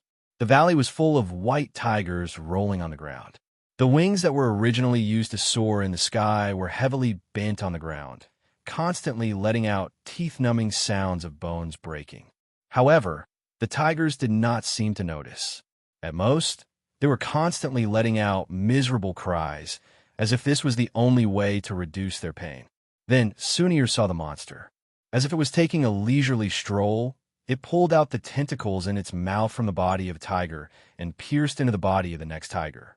All the tigers that were attacked by it had shriveled up, as if all their energy had been sucked dry. This was not enough to constitute a reason for Sunir to take the initiative to attack. It was just that the monsters were killing each other. The tentacles in the monster's mouth stretched out to more than 10 meters long. Sunir also noticed that after every tiger was sucked dry, not only did the mist become thicker, even the tentacles became thicker. The distance that they stretched out was also further than the previous time. It was not the first time Sunir had heard of a monster that relied on devouring others to strengthen itself. It was obvious that the monster in front of her was using this method. Glancing at the valley, she saw that it was full of desolation. There was not a single complete 7-colored Dachira flower in sight. Sunir could not help but feel a trace of resentment in her heart. If she wanted to leave through the entrance, she had to have the Dachira flower. Otherwise, she might be trapped here forever. The resentment that had been accumulated for a long time exploded at this moment. Sunir did not even think about how terrifying an existence that could make so many white tigers on the verge of death was. Drawing the bow, nocking the arrow, and shooting furiously, this series of actions was completed in an instant. It could also be said that when Sunir found that there were no more complete Dachira flowers, and that there was no possibility of her completing the trial, she was already prepared to shoot this arrow. The monster's reaction speed was not very fast. It only had time to raise its head when Sunir's arrow was about to pierce its body. With a poof, Sunir's arrow shot between the monster's eyes. After 3 days, Hanjin and Yelena finally walked out of the swamp area thousands of miles away and arrived at the Hamara Plain, which was famous for its richness. However, it was a little different from what Yelena had described. Hanjin could not see the beauty of the Hamara Plain, only the smoke rising from the 4 directions. Along the way, Hanjin encountered countless orc warrior squads. There were not many of them, and they were in groups of 3 or 5. Although they could not pose any threat to Hanjin and Yelena, if they were attacking ordinary people, a few orc warriors would be enough to completely destroy a small village. Hanjin believed that the orcs' tactic of breaking up into smaller groups would definitely cause great losses to the capital of elements. But Yelena did not think so. From her, Hanjin gained a deeper understanding of the capital of elements. Before Grand Duke Solomon built the capital of elements, the Hamara Plain was the world of the orcs. In fact, Wild Willow City, the Bite Man City, and other cities were originally part of the Orc Federation. However, after the elite orc warriors were all annihilated by the Holy Sea at the mountain of the unsetting sun, their power declined day by day. Their territory gradually shrank, and the Hamara Plain became their last base. The orcs did not like to do production, nor did they like to do ordinary jobs such as forging, brewing, weaving, and so on. They thought that doing these jobs was a disgrace to their warriors' dignity, but they also had their own way, which was to amass wealth and population through plundering, then make the slaves work for them. During the period when the empire was unified, the orcs had to abide by certain rules. They rented out their land for people to farm. Although this was also a form of exploitation, there were laws and principles to follow. After the empire collapsed, the orcs were no longer willing to abide by the rules. It must be admitted that although there were wise orcs, the probability of them being born was pitifully small. Therefore, most of them were unwilling to control their greed. To give a simple example, if they let the humans farm the land, they would be able to harvest more than 200 pounds of wheat per moo. The orcs would only be able to get 20% of that, which was 40 pounds of wheat. The remaining 160 pounds of wheat would be given to the humans to buy seeds for the next year, change farming tools, feed their families, and so on. At that time, the lives of the humans were still quite good. However, the orcs were not satisfied. Why can I only get 20%? Can't I get 80% and you guys get 20%? It's fine as long as you don't starve to death and can continue working.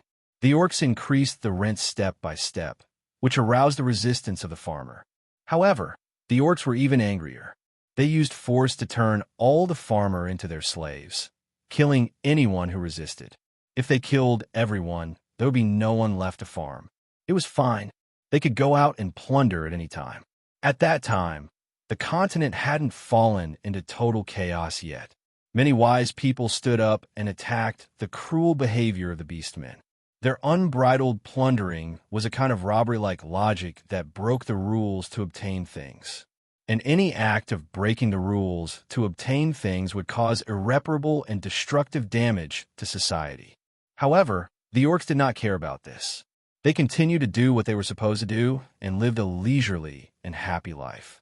However, as time passed, the orcs realized that their happy and prosperous lives were getting further and further away from them. They had already taken all the resources, but their lives were still not as good as before. With the orcs' intelligence, they could not understand why. The only thing they could do was to plunder even more crazily. Almost every orc had a large amount of gold and silver in their home, but their standard of living plummeted. All the merchants on the continent regarded the Hamara Plain as hell. No one was willing to do business with the orcs because not only did the orcs lose their wealth, but even their lives were not guaranteed. Their own material production was decreasing day by day, and they could not replenish it from the outside world. It was not hard to imagine the orcs' lives. In the end, Solomon, the star of magic, raised his arm and gathered hundreds of thousands of human slaves around him, driving the orcs out of the Hamara Plain. Because they had lived together with the orcs for a long time and resisted their rule, the humans living in the Hamara Plain were brave and aggressive. Of course, the quality of the strong people here was far less than an isolated cliff city, but the population was large. They were either loyal to Grand Duke Solomon or returned to their hometowns to protect their homes. Moreover, the people in the capital of elements lived a nomadic life. Every early spring, they would leave the town and rush to the countryside. At this time, Grand Duke Solomon would attack Fado City to contain the main forces of Forza. At the end of autumn, when the wheat field were almost harvested, the farmer would gather in the town and take away everything that could be taken away, including farm tools, cattle, sheep, and so on. Grand Duke Solomon would also withdraw his army and give up the Hamara Plain. The orcs could do whatever they wanted. Facts proved Yelena's words. Hanjin passed by several small villages, but there was nothing in them. It was like a dead village. Then, he passed by a heavily fortified town surrounded by a wall more than 10 meters high. Inside, he could even faintly see 2 master towers. In order to capture such a big town, the orcs could only send out their main forces. It was absolutely impossible to rely on those stragglers. Hanjin just wanted to get to the capital of elements as soon as possible. He had no interest in observing and learning, so he directly flew past the town. Another 3 days passed in the blink of an eye. When the travel-worn Hanjin and Yelena crossed the stone bridge, they finally saw a majestic city in front of them. Yelena let out a long sigh as if she was in a dream. She had finally returned home after more than a year of traveling. Although what she had seen and experienced in the past year was more colorful than what she had experienced in the past 10 years, home was always home. The feeling of home was irreplaceable. Hanjin slowed down the unicorn speed. When they were about to reach the city gate, they met a patrol team. The patrol team didn't make any trouble, but only looked at the intimate young couple with curious eyes before passing by them. After entering the east gate of the capital of elements, a majestic momentum hit them in the face. The straight streets were much more spacious than those in the Holy Crown City, and they were also very clean. Hanjin paid attention to the complexion of the pedestrians on both sides. Most of them looked very good. It was useless to listen to other people's praises. He had to see and feel it himself. The complexion of the people living at the bottom was enough to prove the vitality of the city, whether they lived and worked in peace, and whether they were willing to accept the rule of Solomon. With so many people, Yelena naturally felt embarrassed to continue leaning in Han Jin's arms. She jumped off the unicorn, and Han Jin also jumped down. The two walked side by side on the street. In fact, at this moment, Yelena wished she could grow wings and fly back to the person who was so strict and unreasonable, but she missed him very much. However, she also wanted Han Jin to be more familiar with the city and recognize it. So she tried to control herself and slow down. Han Jin had been observing both sides. When he heard Yelena say that the capital of elements had been expanded 4 times, he was shocked because he saw that the layout of the houses and streets on both sides was very reasonable. There was no trace of expansion, which proved that when Solomon dug the first shovel of soil here, he already had a complete idea in his mind. He didn't want to build a stronghold, but a large city. No matter how long the road was, it would eventually end. After walking for half a day, Yelena was already feeling tired. Another tall city wall appeared in front of them, even taller than the one outside. Under the city gate, there were more than 20 fully armed soldiers standing there like nails. Han Jin remembered that when they stepped into the capital of elements, no one came to check them. However, this place seemed to be heavily guarded, and there was no pedestrian in sight. "Here we are," Yelena whispered, and then turned to look at Han Jin. She looked at him very seriously, or rather, it was a kind of gaze. "You're tuning into the Warrior Lore YouTube channel. Don't forget to subscribe and join us on this journey to catch the most captivating stories."